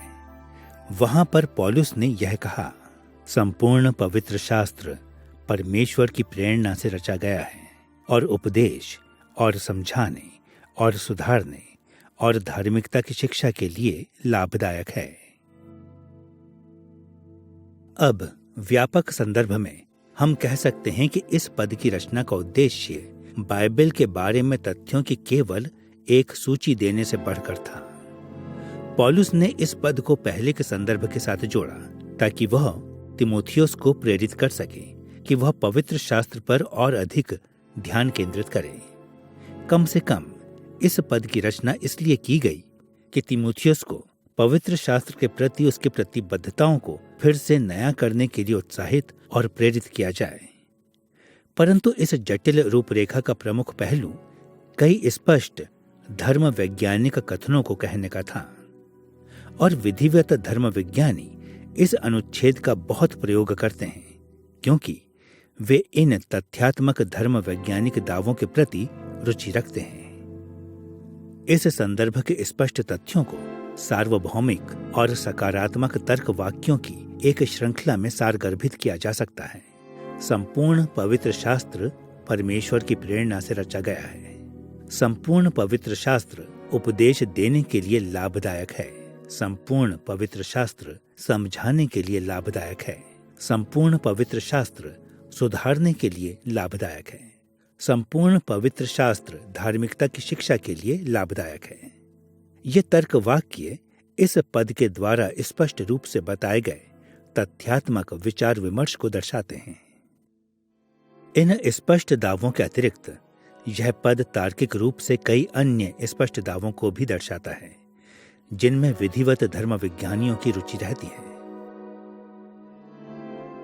उदाहरण के लिए यह कहना उचित है कि परमेश्वर ने अपनी इच्छा को बताना चाहा। इस अनुच्छेद का यह भी अर्थ निकलता है कि पवित्र शास्त्र के प्रति ध्यान पवित्रीकरण के लिए महत्वपूर्ण है। और यद्यपि पौलुस ने विशेषकर पुराने नियम के पवित्र शास्त्र के बारे में बात की है, फिर भी उसका अर्थ यह भी था कि नए नियम का पवित्र शास्त्र भी प्रेरणा प्राप्त है और इन रूपों में लाभदायक है। इन स्पष्ट और अस्पष्ट धर्म वैज्ञानिक तथ्यों के वर्णन के साथ विधिवत धर्म विज्ञानी फिर इन सत्यों का प्रयोग भिन्न धर्म वैज्ञानिक विषयों के प्रति अपने व्यवहारों को स्पष्ट करने और उसका बचाव करने के लिए कर सकते हैं। जैसा कि आप कल्पना कर सकते हैं, यह पद पवित्र शास्त्र की धर्म शिक्षा के विषय में किए जाने वाले दावों के समर्थन के लिए विधिवत धर्म विज्ञान में बार बार प्रकट होता है। उदाहरण के लिए रॉबर्ट रेमंड अपनी पुस्तक सिस्टमैटिक थियोलॉजी के दूसरे अध्याय में 2 तीमुथियुस 3:16 का उल्लेख अपने इस दावे के समर्थन के लिए करता है कि पवित्र शास्त्र त्रुटि रहित है। वहां उसने यह लिखा है, बाइबल के लेखक परमेश्वर के लिखित वचन के त्रुटि रहित होने का दावा करते हैं, जो उसने प्रेरणा के द्वारा उनके माध्यम से मनुष्य जाति को दिया है। इस तरह का कथन एक ऐसा विशिष्ट तरीका है जिसमें इस पद का प्रयोग विधिवत प्रक्रियाओं में किया जाता है। परंतु 2 तीमुथियुस 3:16 में सिखाए गए स्पष्ट और अस्पष्ट धर्म वैज्ञानिक तथ्य अन्य पारंपरिक धर्म वैज्ञानिक विषयों को भी संबोधित करते हैं। उदाहरण के लिए विधिवत धर्म विज्ञानी इस अनुच्छेद का उल्लेख ईश विज्ञान के विषय के तहत इस प्रमाण के रूप में कर सकते हैं कि परमेश्वर दयालु है, क्योंकि उसने स्वयं को मनुष्य जाति पर प्रकट किया है। वे इसका प्रयोग कलीसियाई विज्ञान की धर्म शिक्षा में यह स्थापित करने के लिए कर सकते हैं कि पवित्र शास्त्र का पढ़ा जाना और प्रचार कलीसिया में अनुग्रह प्राप्त करने का माध्यम है। वे इसका उल्लेख युगांत विज्ञान के विषय के तहत बाइबल आधारित भविष्यवाणी की विश्वसनीयता को स्थापित करने के लिए भी कर सकते हैं। संभावनाएं बहुत सी हैं। बाइबल के ऐसे अनुच्छेदों के साथ जो धर्म वैज्ञानिक तर्क वाक्यों से बहुत मिलते जुलते हैं, तथ्यात्मक कटौती की प्रक्रिया अपेक्षाकृत सरल है। जब हम उत्पत्ति 1:1 में पढ़ते हैं कि परमेश्वर ने सब वस्तुओं की रचना की, तो इस तथ्य को समझना कठिन नहीं होता कि परमेश्वर सृष्टिकर्ता है। जब हम यशायाह 6:3 में पढ़ते हैं कि साराप यहोवा की उपस्थिति में यह पुकार उठे, पवित्र पवित्र पवित्र, तो यह निष्कर्ष निकालना सरल है कि परमेश्वर पवित्र है। जब हम रोमियो 3:28 में पढ़ते हैं कि धर्मी ठहराना कार्यों के द्वारा नहीं बल्कि विश्वास के द्वारा होता है, तो हम इस कथन को उद्धार विज्ञान के हमारे विचार विमर्श में ला सकते हैं। पवित्र शास्त्र के कई अनुच्छेद ऐसे दावे करते हैं जिन्हें बड़ी आसानी से विधिवत धर्म विज्ञान में लाया जा सकता है, और इसमें कोई आश्चर्य नहीं कि विधिवत धर्म विज्ञानी बार बार इस तरह के अनुच्छेदों से बातों को लेते हैं। परंतु तथ्यात्मक कटौती की प्रक्रिया तब बहुत जटिल होती है जब बाइबल के अनुच्छेद धर्म वैज्ञानिक तर्क वाक्यों के मिलते जुलते नहीं होते। इस तरह की परिस्थितियों में विधिवत धर्म विज्ञानी उन अनुच्छेदों के साहित्यिक गुणों पर सावधानी से ध्यान देते हैं ताकि वे उन तथ्यों को पहचान सकें जिनकी शिक्षा ये अनुच्छेद देते हैं। तब वे उन वर्णित तथ्यों का प्रयोग धर्म विज्ञान की अपनी चर्चा में करते हैं। उदाहरण के लिए नीति वचन कई बार सरल धर्म वैज्ञानिक तर्क वाक्यों के रूप में दिखाई देते हैं, परंतु सामान्यतः वे ऐसे नहीं होते। नीति वचन 23 अध्याय 13 से 14 पद पर ध्यान दें, जहां हम इन शब्दों को पढ़ते हैं। लड़के की ताड़ना ना छोड़ना, क्योंकि यदि तू उसको छड़ी से मारे तो वह ना मरेगा, तू उसको छड़ी से मारकर उसका प्राण अधोलोक से बचाएगा। अब पहली नजर में यह नीति वचन दो तथ्यात्मक दावे करता प्रतीत होता है। यह कहता है कि वह बच्चा जो अनुशासित है ना मरेगा, और यह कहता है कि एक पिता जो अपने पुत्र को अनुशासित करता है उसका प्राण अधोलोक से बचाएगा। परंतु नीति वचन की शैली में इस तरह के कथन कभी भी स्पष्ट रूप से सीधे सीधे तर्क वाक्य नहीं होते। एक सचेत व्याख्याकार यह देखेगा कि ये पद अनुशासन के प्रभावकारी होने के बारे में सीधे सीधे दावे नहीं करते और न ही इस बात के प्रति आश्वस्त करते हैं। इसकी अपेक्षा ये पद एक बुद्धिमान पिता को उत्साहित करते हैं कि वे अपने बच्चों को अनुशासित करें, क्योंकि अनुशासन उनके बच्चों के जीवनों में सकारात्मक परिणामों को उत्पन्न करता है। सच्चाई तो यह है कि जैसे इन पदों के पहले भाग दर्शाते हैं, इस नीति वचन की रचना प्राथमिक रूप से पिता को एक उपदेश देने के लिए की गई थी। बुद्धिमान ने कहा है, लड़के की ताड़ना ना छोड़ना। पिता को यहां अपने बच्चों को अनुशासित करने की सलाह दी गई है।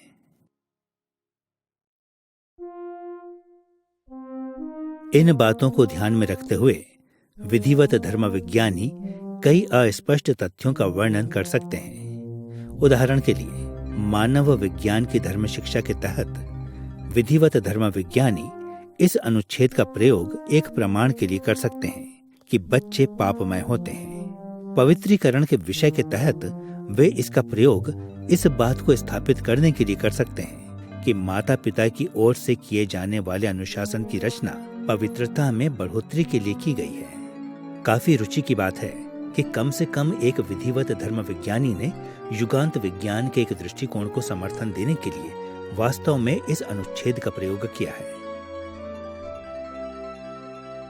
लुईस बरखॉफ ने अपनी पुस्तक सिस्टमैटिक थियोलॉजी के 3 अध्याय के भाग 6 में नीति वचन 23 अध्याय के 14 पद का प्रयोग मृतकों के पुनरुत्थान की धर्म शिक्षा के एक पहलू पर प्रकाश डालने के लिए किया है। उसने यह कहा, निश्चित रूप से प्रमाणों की कमी नहीं है कि बंधुआई से बहुत पहले भी पुनरुत्थान में विश्वास पाया जाता था।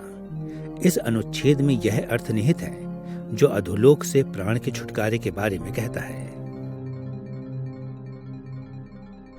यहां बरखौफ निष्कर्ष निकालता है कि नीति वचन 23-14 के शब्दों उसके प्राण को अधोलोक से बचाएगा ने यह दर्शाया है कि पुराने नियम में विश्वास योग्य इस्राएलियों ने मृतकों के सामान्य पुनरुत्थान पर विश्वास किया था। एक बड़ी तथ्यात्मक कटौती के द्वारा बरखौफ ने युगांत विज्ञान के एक पहलू का समर्थन एक ऐसे अनुच्छेद के द्वारा किया जिसकी रचना प्राथमिक रूप से एक पिता को अपने बच्चों को अनुशासित करने के लिए की गई थी।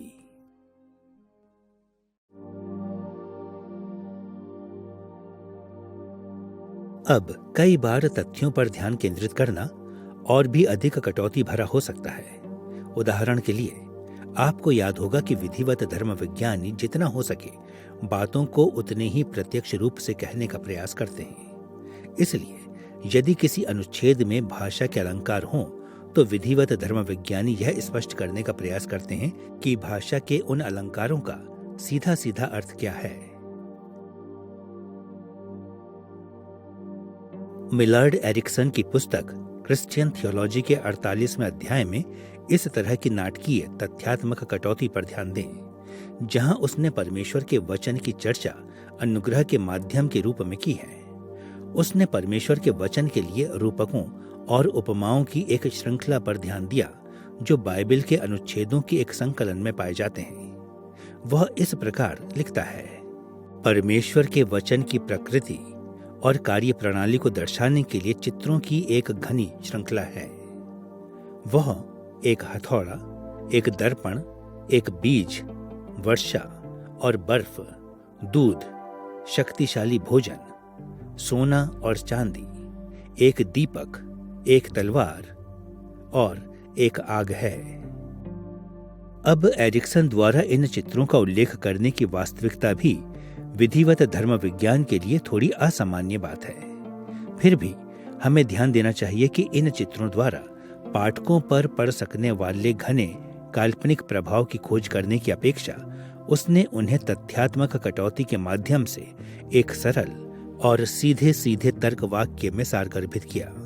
वह इस प्रकार लिखता है, ये चित्र चित्रित रूप में इस विचार को दर्शाते हैं कि परमेश्वर का वचन सामर्थी है और एक व्यक्ति के जीवन में महान कार्य को पूरा करने में सक्षम है।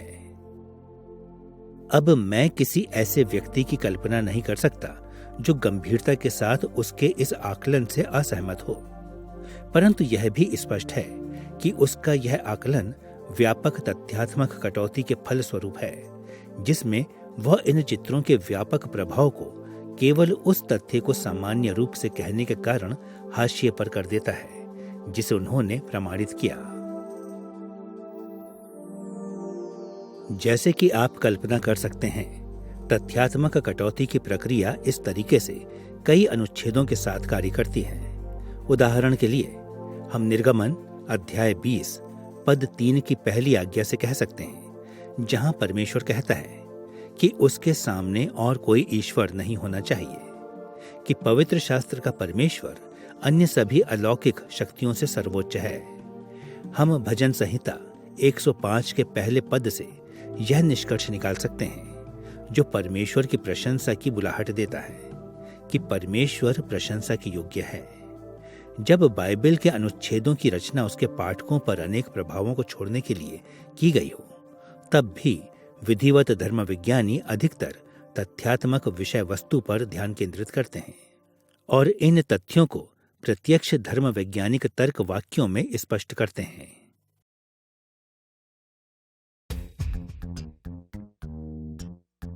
विधिवत धर्म विज्ञानी बाइबल आधारित साहित्य की विविधता की चुनौती पर तथ्यात्मक कटौती की प्रक्रिया के माध्यम से विजय पाते हैं, परंतु वे बाइबल की धर्म शिक्षा रूपी व्यवस्था की चुनौती का सामना एक ऐसी प्रक्रिया के द्वारा करते हैं जिसे हम तथ्यात्मक मिलान कहेंगे।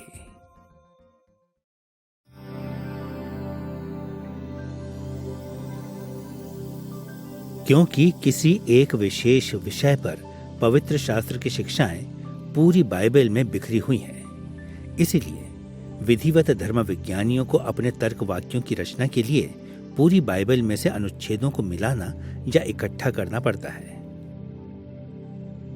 यह देखना असामान्य नहीं है कि उत्पत्ति के अनुच्छेदों को रोमियो की पत्री के अनुच्छेदों के साथ या भजन संहिता के भागों को याकूब के पदों के साथ या मत्ती के हिस्सों को प्रकाशित वाक्य के साथ रख दिया जाता है। अनुच्छेदों को बाइबल के बहुत ही भिन्न हिस्सों से इकट्ठा किया जाता है और एक दूसरे के साथ जोड़ दिया जाता है, क्योंकि वे मिलते जुलते धर्म वैज्ञानिक तथ्यों को सिखाते हैं। पवित्र शास्त्र के विभिन्न भागों के तथ्यों के मिलान की प्रक्रिया कई भिन्न पद्धतियों का अनुसरण करती है, परंतु इसे सरल बनाने के लिए हम उन दो मुख्य तरीकों का उल्लेख करेंगे जिसमें यह किया जाता है। एक ओर कुछ अनुच्छेदों का मिलान किया जाता है, उन्हें इकट्ठा किया जाता है क्योंकि वे एक समान तथ्यों को दोहराते हैं। दूसरी ओर कुछ अनुच्छेदों का मिलान इसलिए किया जाता है या उन्हें इकट्ठा किया जाता है क्योंकि वे एक साथ एक जटिल धर्म वैज्ञानिक दावे की रचना करते हैं। आइए इन दो प्रक्रियाओं को विस्तार से देखें। पहली, विधिवत धर्म विज्ञानी अक्सर धर्म वैज्ञानिक तर्क वाक्यों का निर्माण ऐसे अनुच्छेदों से करते हैं जो एक समान मूलभूत विचार को दोहराते हैं। हम बहुत बार अपने प्रतिदिन के जीवन में इस तरीके से सोचते रहते हैं। मान लें कि आपको लगे कि आपने कुछ पैसा खो दिया है। आप क्या करेंगे? आप अपनी जेब में रखे पैसों की गिनती करेंगे। परंतु यदि आप फिर भी आश्वस्त नहीं हो तो आप उसे तब तक बार बार गिनते रहेंगे जब तक आप पूरी तरह से आश्वस्त नहीं हो जाते कि या तो आपने पैसा खोया है या नहीं खोया है। कई रूपों में विधिवत धर्म विज्ञानी भी कुछ ऐसा ही करते हैं जब वे पवित्र शास्त्र के ऐसे पदों का मिलान करते हैं जो एक ही धर्म वैज्ञानिक तथ्यों को दोहराते हैं। उन्हें शायद लगता हो कि उन्होंने एक अनुच्छेद को अच्छी तरह से समझ लिया है।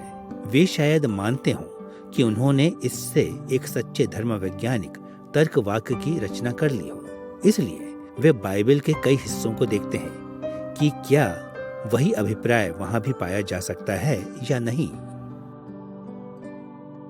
उदाहरण के लिए, जब लुईस बरखॉफ ने अपनी पुस्तक सिस्टमैटिक थियोलॉजी के पहले हिस्से के 8वें अध्याय में मसीह के परमेश्वरत्व पर चर्चा की तो यह दावा किया, बाइबल स्पष्टता से पुत्र के परमेश्वरत्व की पुष्टि करती है।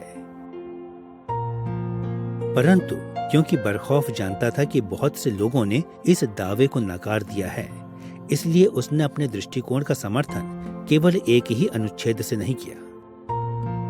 इसकी अपेक्षा उसने दर्शाया कि इस धर्म वैज्ञानिक तथ्य का दावा यूहन्ना 1:1, यूहन्ना 20:28, रोमियो 9:5, फिलिपियों 2:6, तीतुस 2:13 और पहला यूहन्ना 5:20 में बड़ी स्पष्टता के साथ किया गया है। ऐसी स्थिति में बरखॉफ ने नए नियम की 5 भिन्न पुस्तकों में से पदों का मिलान किया क्योंकि उन्होंने एक ही जैसी शिक्षा को दोहराया है। हम में से बहुतों ने इस सिद्धांत के बारे में सुना होगा कि हमें सदैव मुख्य धर्म शिक्षाओं के लिए पवित्र शास्त्र के विभिन्न अनुच्छेदों से समर्थन पाने का प्रयास करना चाहिए। इस सिद्धांत का अनुसरण करने का कारण यह है कि बाइबल के एक अकेले अनुच्छेद को गलत रीति से समझ लिया जाना बहुत आसान है।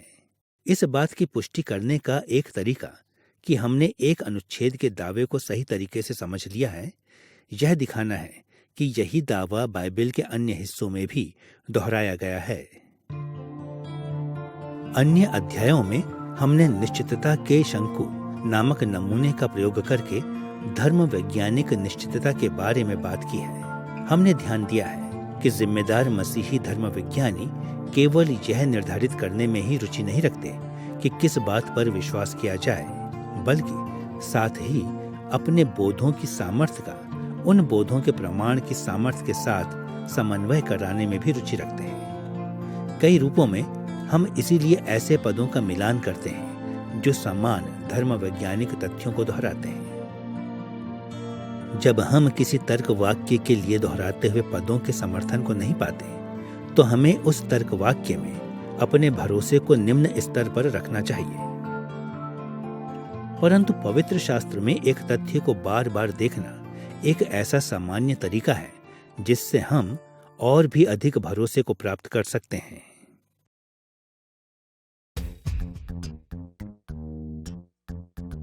दोहराने वाला मिलान जितना भी महत्वपूर्ण हो, विधिवत धर्म विज्ञानी धर्म वैज्ञानिक तर्क वाक्यों के समर्थन के लिए बाइबल के अनुच्छेदों का मिलान भी करते हैं।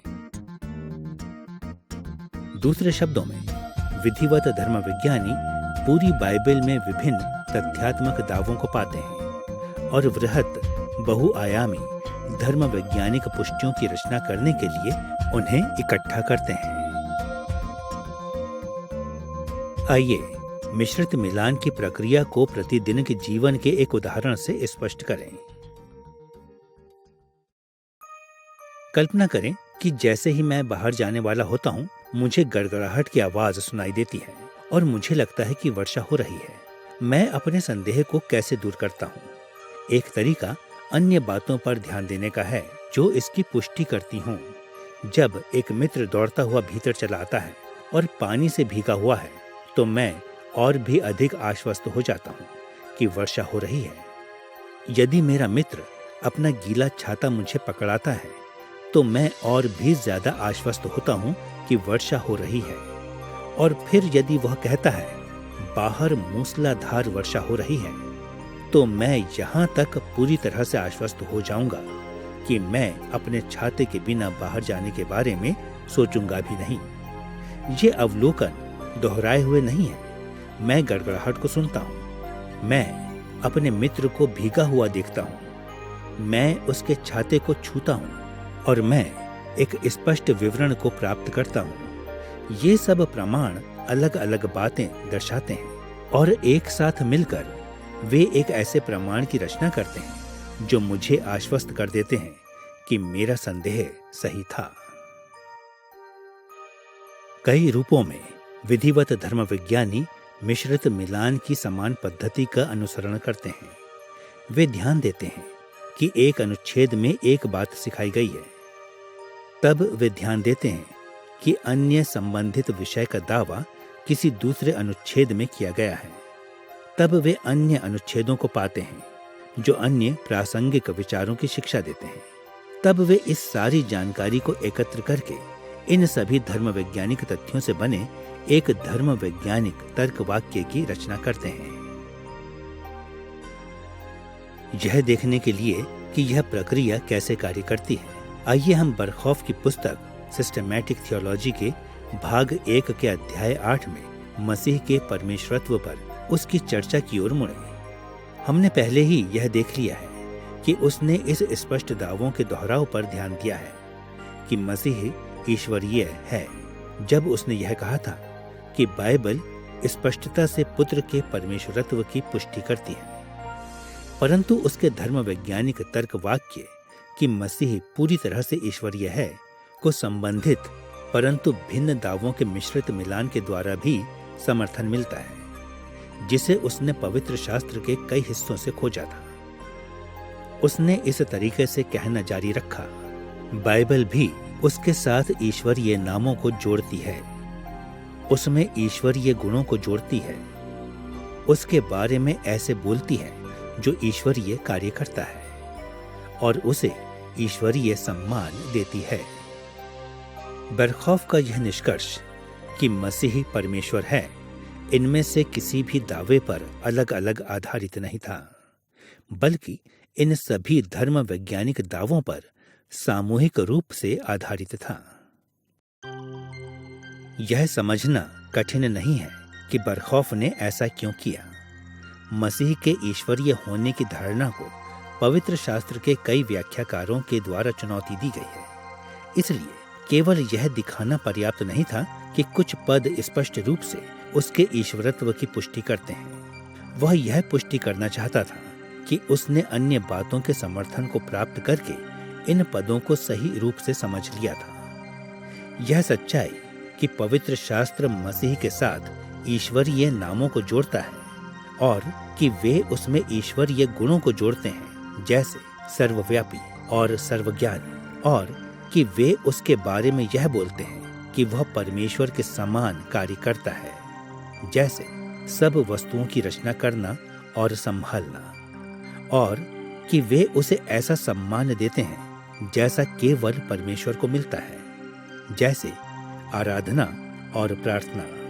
ये बाइबल आधारित तथ्यात्मक दावे एक साथ मिलकर ऐसे मजबूत प्रमाण की रचना करते हैं कि बरखौफ के पास में एक सच्चा धर्म वैज्ञानिक तर्क वाक्य था। यह तर्क वाक्य कि मसीह ईश्वरीय है। अतः इस तरह से विधिवत धर्म विज्ञानी सबसे पहले बाइबल के अनुच्छेदों में दर्शाए गए दावों पर अपना मुख्य ध्यान लगाने के द्वारा पवित्र शास्त्र से धर्म वैज्ञानिक तर्क वाक्यों की रचना करते हैं, और दूसरा पवित्र शास्त्र के भिन्न हिस्सों से मिलते जुलते अनुच्छेदों को एकत्र करने के द्वारा। इन माध्यमों के द्वारा विधिवत धर्म विज्ञानी यह भरोसा रखने में सक्षम हो जाते हैं कि उन्होंने ऐसे धर्म वैज्ञानिक तर्क वाक्यों की रचना की है जो पवित्र शास्त्र के प्रति सच्चे हैं। अब क्योंकि हमने धर्म वैज्ञानिक तर्क वाक्यों के प्रति एक सामान्य दिशा निर्धारण को प्राप्त कर लिया है और हमने यह भी देख लिया है कि कैसे विधिवत धर्म विज्ञानी इनकी रचना करते हैं, इसलिए हम अपने तीसरे विषय की ओर मुड़ने के लिए तैयार हैं। विधिवत धर्म विज्ञान में धर्म वैज्ञानिक तर्क वाक्यों के मूल्य और खतरे। जब हम इस विषय का अध्ययन करते हैं तो हम मसीही धर्म विज्ञान के निर्माण के लिए 3 मुख्य स्रोतों पर होने वाले तर्क वाक्यों के प्रभावों को देखने के द्वारा इस श्रृंखला के पिछले अध्यायों की पद्धति का ही अनुसरण करेंगे। आपको याद होगा कि मसीहियों को परमेश्वर के सामान्य और विशेष प्रकाशन से ही धर्म विज्ञान का निर्माण करना होता है। हम प्राथमिक रूप से पवित्र शास्त्र की व्याख्या करने के द्वारा ही विशेष प्रकाशन की समझ को प्राप्त करते हैं और हम समुदाय में सहभागिता, दूसरों विशेषकर मसीहियों से सीखने और मसीही जीवन पर ध्यान केंद्रित करने, मसीह के लिए जीने के हमारे अनुभवों के द्वारा सामान्य प्रकाशन के महत्वपूर्ण आयामों को प्राप्त करते हैं।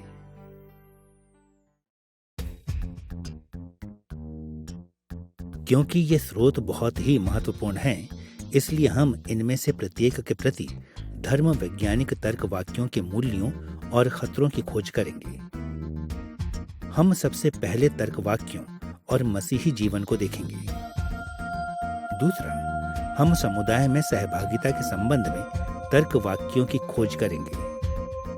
और तीसरा, हम पवित्र शास्त्र की व्याख्या के संबंध में तर्क वाक्यों की जांच करेंगे।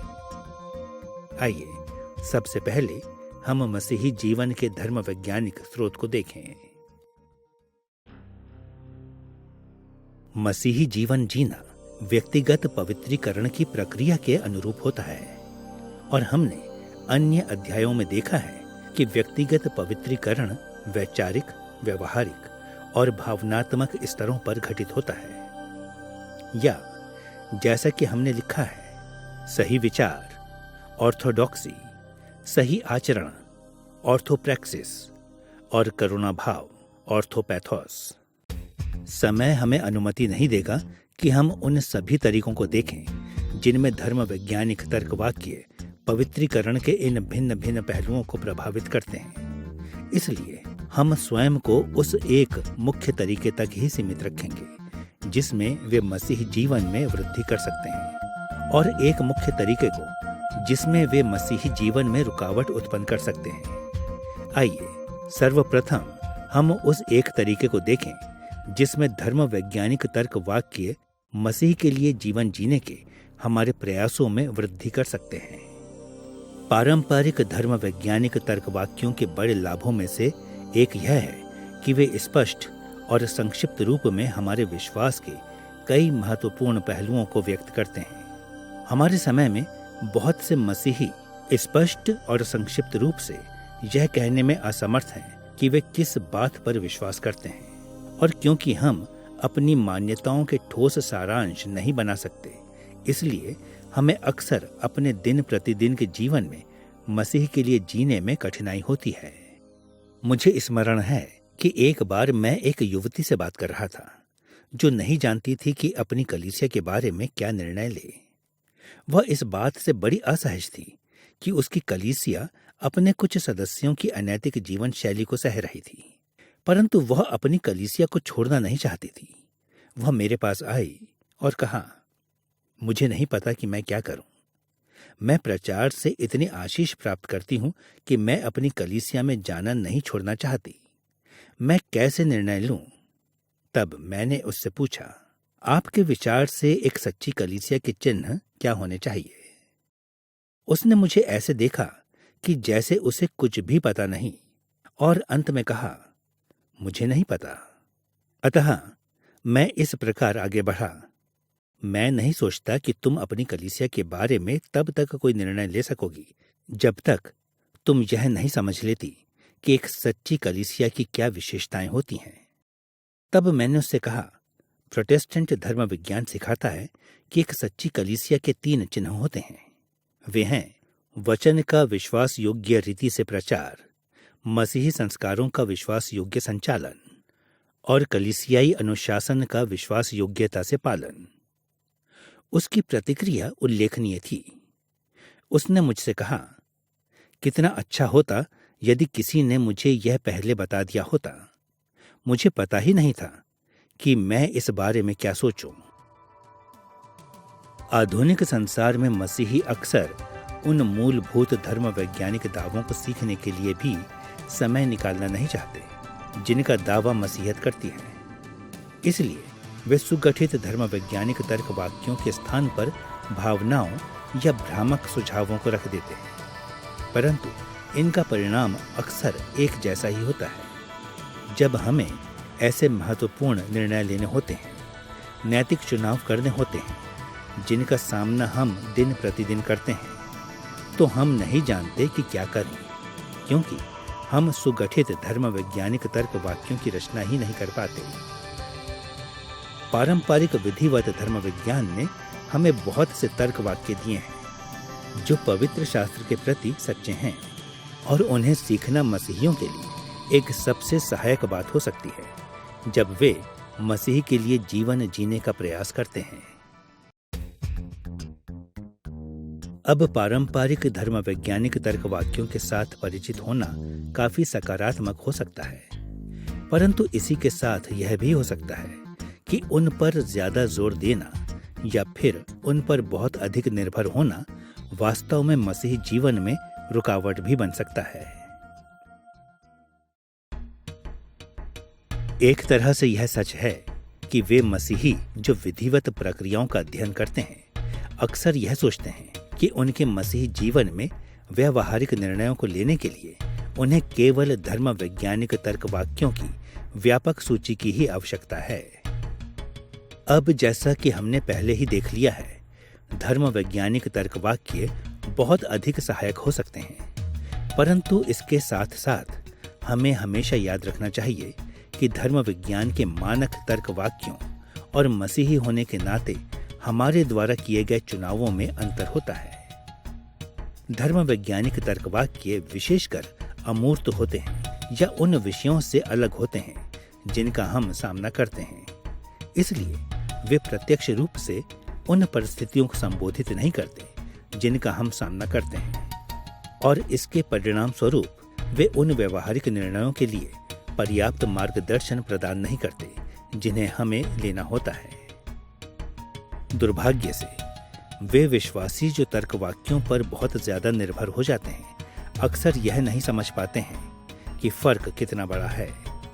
वे स्वयं को दृढ़ता से समझाते हैं कि उन्हें केवल तार्किक रूप से तर्क वाक्यों के बारे में सोचना है और फिर सब कुछ बिल्कुल अच्छे तरीके से हो जाएगा। परंतु वास्तविकता में मसीही होने के नाते हमारे हर निर्णय में हमें न केवल धर्म वैज्ञानिक विचारों पर निर्भर रहना चाहिए, बल्कि हमारी परिस्थिति के विवरणों और पवित्र आत्मा की व्यक्तिगत सेवकाई जैसी बातों पर भी। हमें सामान्य प्रकाशनों के इन पहलुओं का प्रयोग उस अंतर को भरने के लिए करना चाहिए जो धर्म वैज्ञानिक सिद्धांतों और वास्तविक जीवन के निर्णयों के बीच पाया जाता है।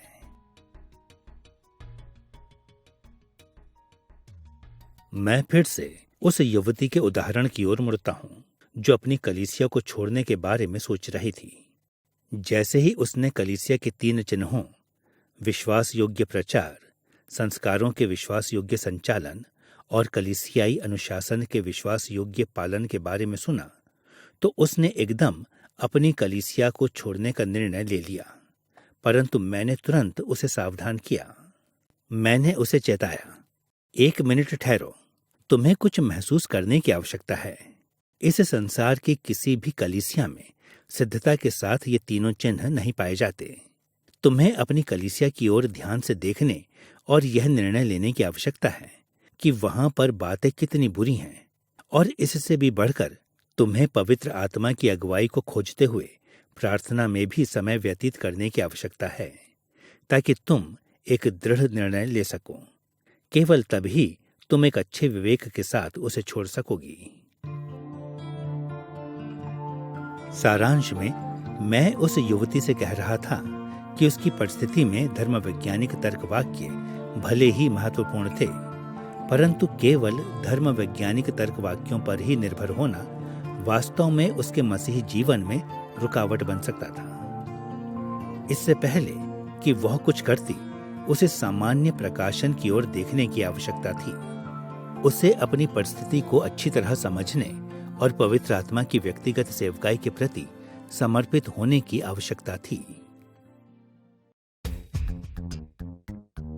इस समझ के साथ साथ कि कैसे धर्म वैज्ञानिक तर्क वाक्य मसीही जीवन में लाभ और हानियां दोनों ला सकते हैं, हमें इस बात के प्रति सतर्क रहना चाहिए कि वे समुदाय में हमारी सहभागिता को कैसे प्रभावित करते हैं। समुदाय में सहभागिता हमारे जीवनों में मसीह की देह के महत्व पर ध्यान केंद्रित करने में सहायता करती है। इन अध्यायों में हमने मसीही समुदाय के भीतर सहभागिता के 3 महत्वपूर्ण आयामों के बारे में बात की है। मसीही धरोहर, अतीत की कलीसिया में पवित्र आत्मा के कार्य की गवाही। वर्तमान मसीही समुदाय, आज के मसीहियों में पवित्र आत्मा की गवाही। और व्यक्तिगत निर्णय, हमारे व्यक्तिगत निष्कर्षों और बोधों में पवित्र आत्मा के कार्य की गवाही। समुदाय के ये आयाम अनेक रूपों में परस्पर सहभागिता करते हैं। हम संक्षेप में केवल कुछ उन विचारों का उल्लेख करेंगे जिनमें धर्म वैज्ञानिक तर्क वाक्य सामुदायिक सहभागिता के इन तत्वों में या तो वृद्धि कर सकते हैं या फिर इनमें रुकावट बन सकते हैं। आइए पहले एक महत्वपूर्ण तरीके को देखें जिसमें धर्म वैज्ञानिक तर्क वाक्य सामुदायिक सहभागिता में वृद्धि कर सकते हैं। यह बड़े ही दुर्भाग्य की बात है कि हमारे समय में बहुत से सुसमाचारिक मसीही एक कलीसिया से दूसरी कलीसिया में, एक प्रचारक या शिक्षक से दूसरे के पास घूमते रहते हैं।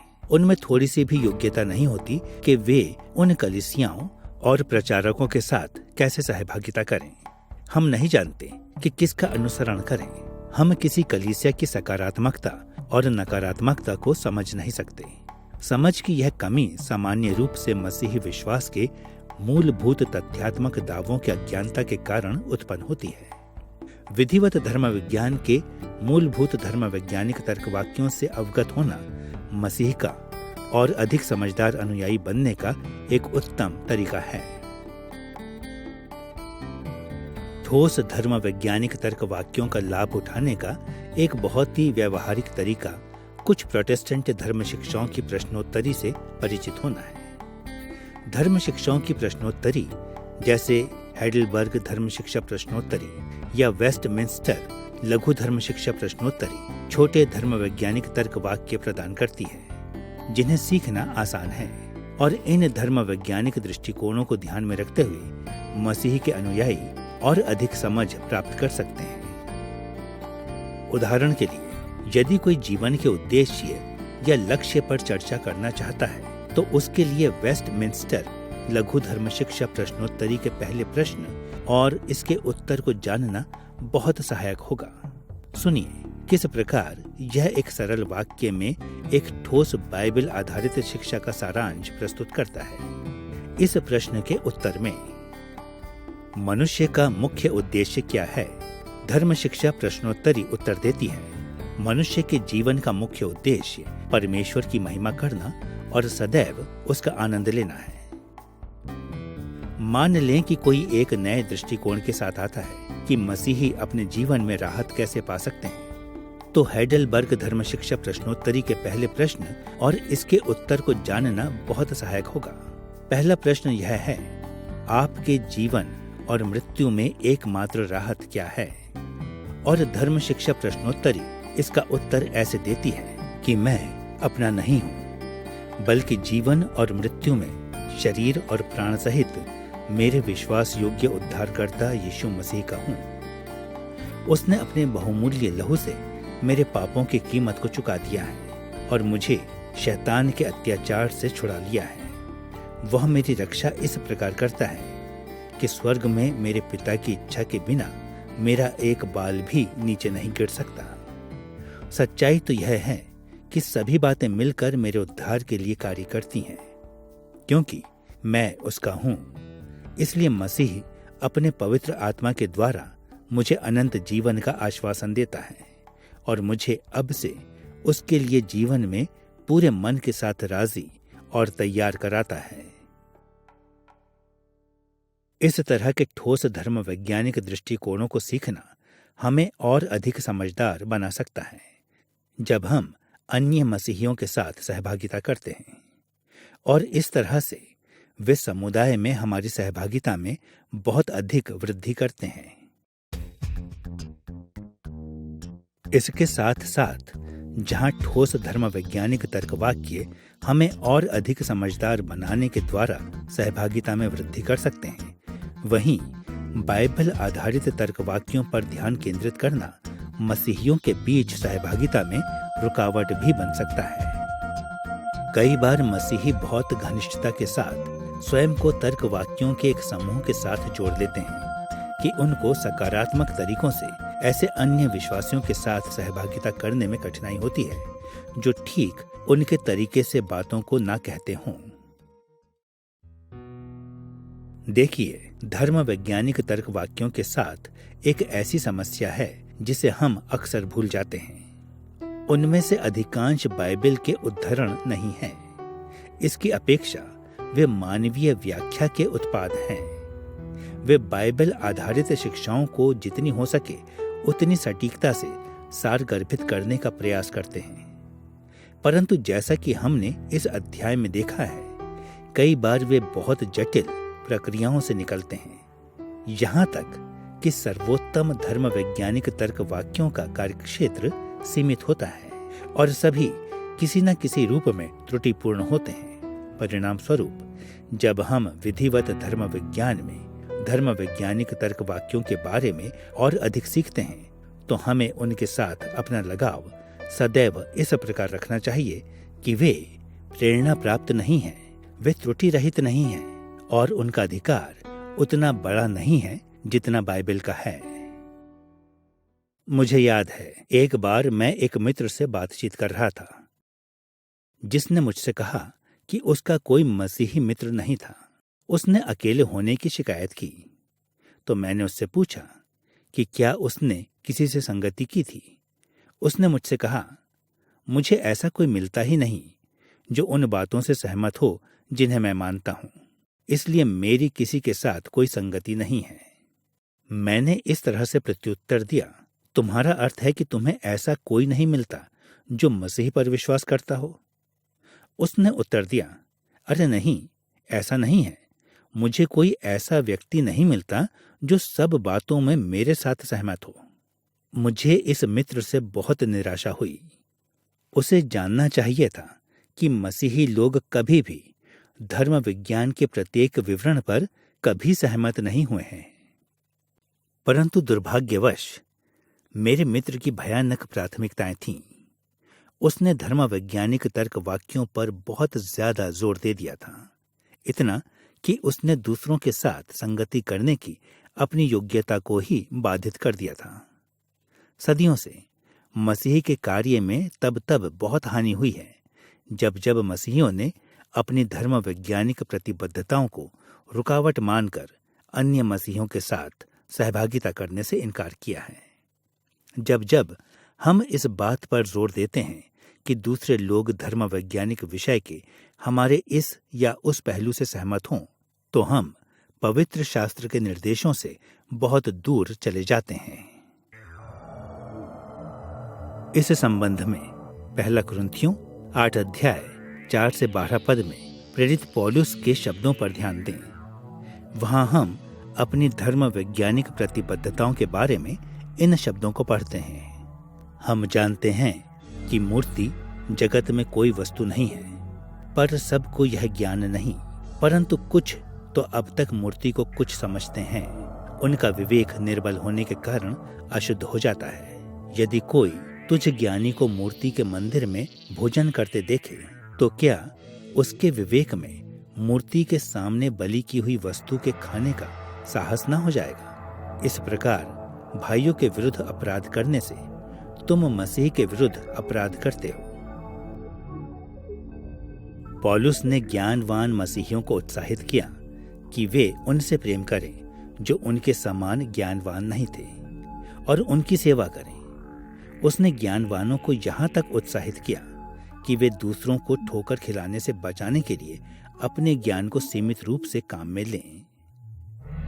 विभाजन और कुलीनवाद को उत्साहित करने की अपेक्षा पौलुस ने जोर दिया कि वे जिनका धर्म विज्ञान अच्छा था उन लोगों के साथ संगति करने के ऐसे तरीके ढूंढें जिनका धर्म विज्ञान गैर मूलभूत विषयों पर कमजोर था।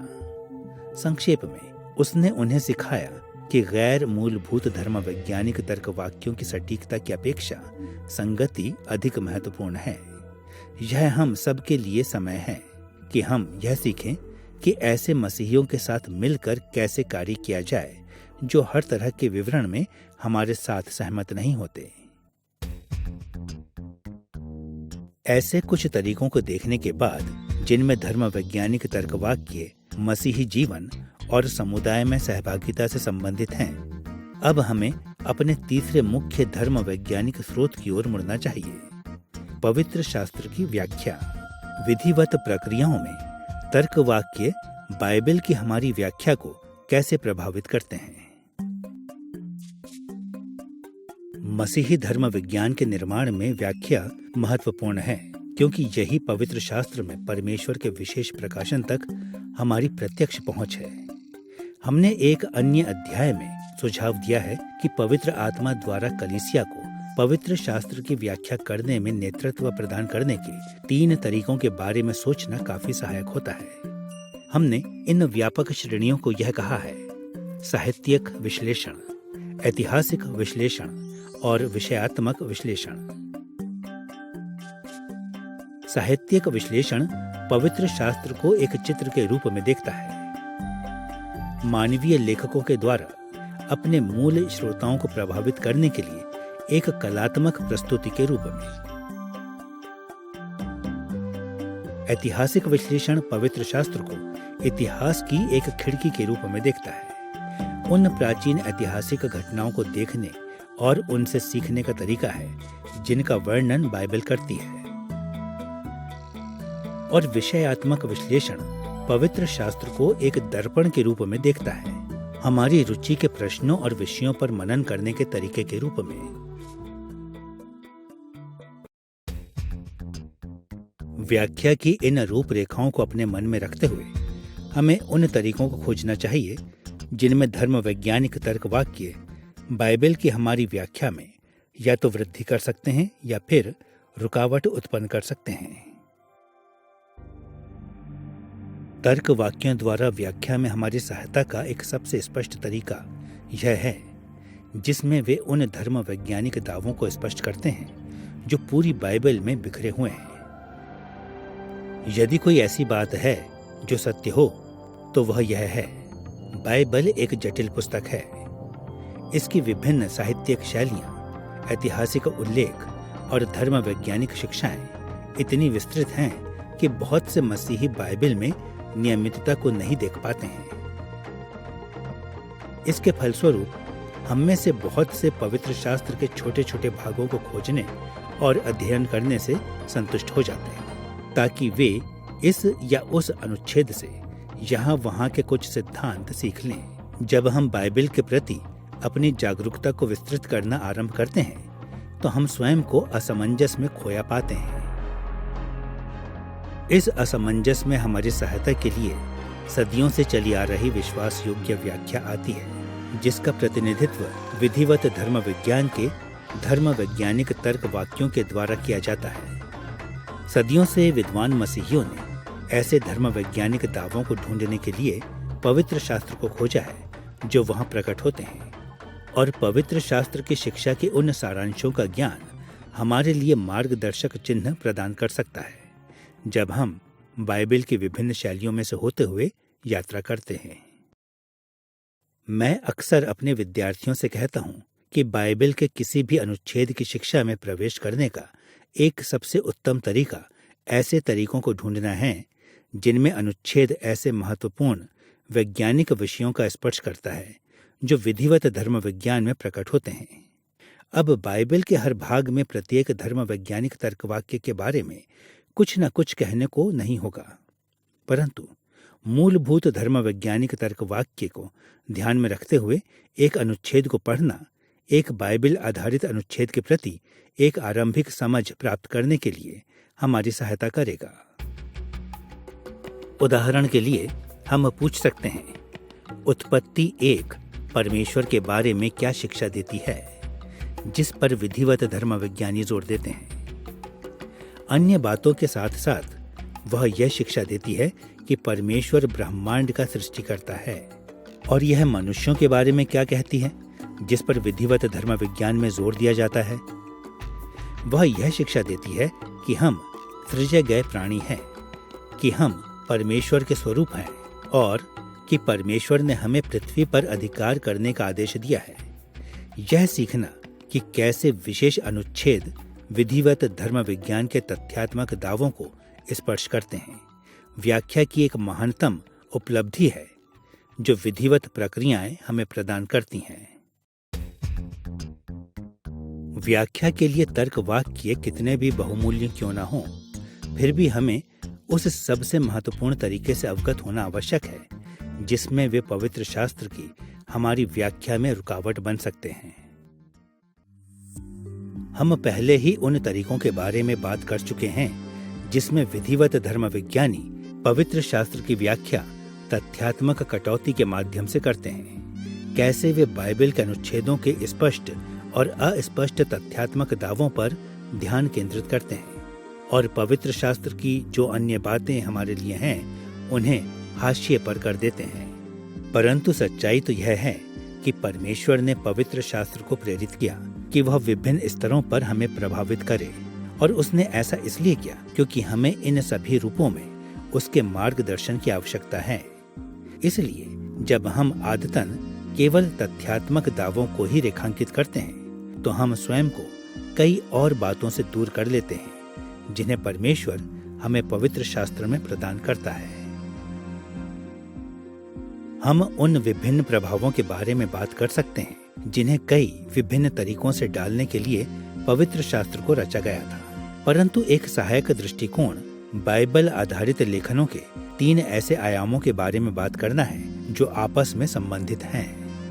पहला, बाइबल के अनुच्छेदों में शिक्षाप्रद प्रभाव होते हैं, अर्थात वे स्पष्ट और अस्पष्ट तथ्यों की जानकारी देते हैं जिन्हें हमें जानना चाहिए और उन पर विश्वास करना चाहिए।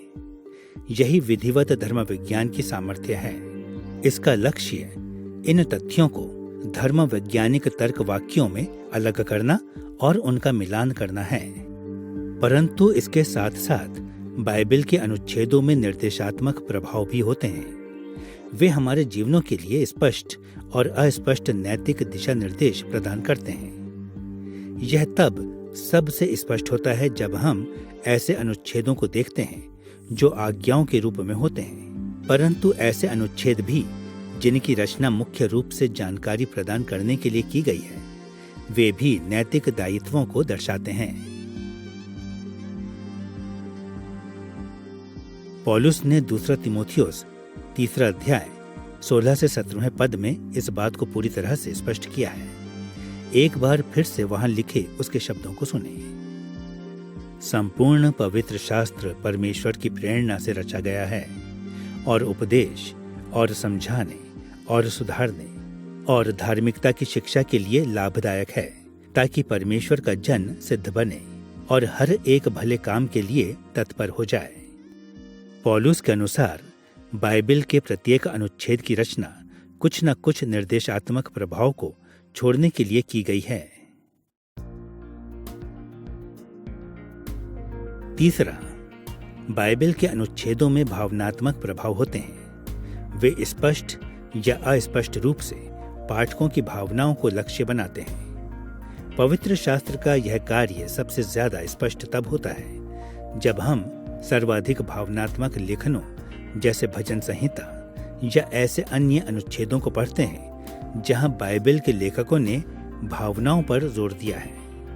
परंतु बाइबल के प्रत्येक अनुच्छेद में हमें भावनात्मक रूप से स्पष्ट करने की क्षमता है।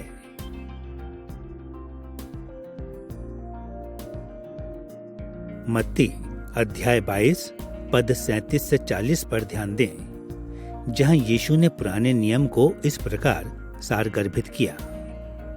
तू परमेश्वर अपने प्रभु से अपने सारे मन और अपने सारे प्राण और अपनी सारी बुद्धि के साथ प्रेम रख।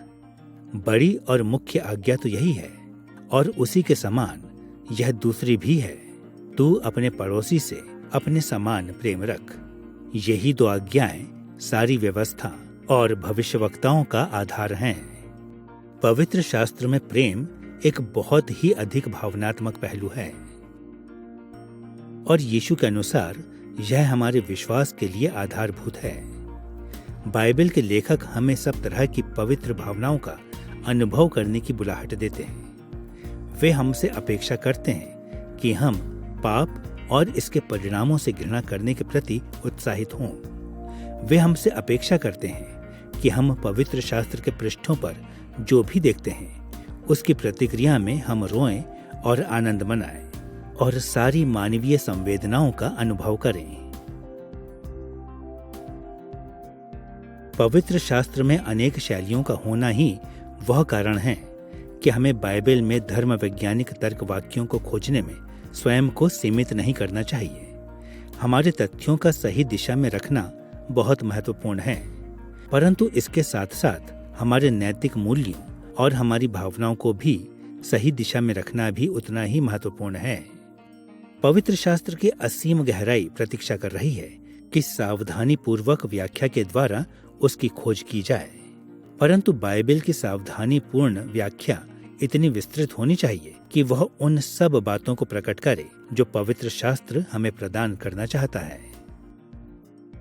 अतः बात यह है कि विधिवत प्रक्रियाओं में ये तर्क वाक्य ही हैं जो हमें कई तरह के मूल्य और खतरे प्रदान करते हैं। ये मसीही जीवन, समुदाय में सहभागिता और पवित्र शास्त्र की व्याख्या को कई तरीकों से बढ़ा सकते हैं, परंतु साथ ही ये इन तीनों मुख्य धर्म वैज्ञानिक स्रोतों तक हमारी पहुंच में रुकावट भी बन सकते हैं। इस अध्याय में हमने तर्क वाक्यों और विधिवत प्रक्रियाओं की खोज की और हम इस मूलभूत समझ पर पहुंच चुके हैं कि वे क्या हैं और क्यों महत्वपूर्ण हैं। हमने यह भी देखा है कि विधिवत धर्म विज्ञान में तर्क वाक्यों का निर्माण कैसे होता है, और हमने उनके द्वारा प्रस्तुत किए जाने वाले कुछ मूल्यों और खतरों की भी खोज की है। विधिवत धर्म विज्ञान के निर्माण की प्रक्रिया में धर्म वैज्ञानिक तर्क वाक्यों की रचना अति आवश्यक है। हमें पता होना चाहिए हम मसीही विश्वास के तथ्यों को कैसे व्यक्त करें और कैसे उनका बचाव करें। इसी कारण सदियों से धर्म वैज्ञानिक तर्क वाक्य विधिवत धर्म विज्ञान के निर्माण के लिए बहुत ही महत्वपूर्ण रहे हैं, और वे आज तक ठोस विधिवत धर्म विज्ञान के निर्माण के लिए महत्वपूर्ण हैं।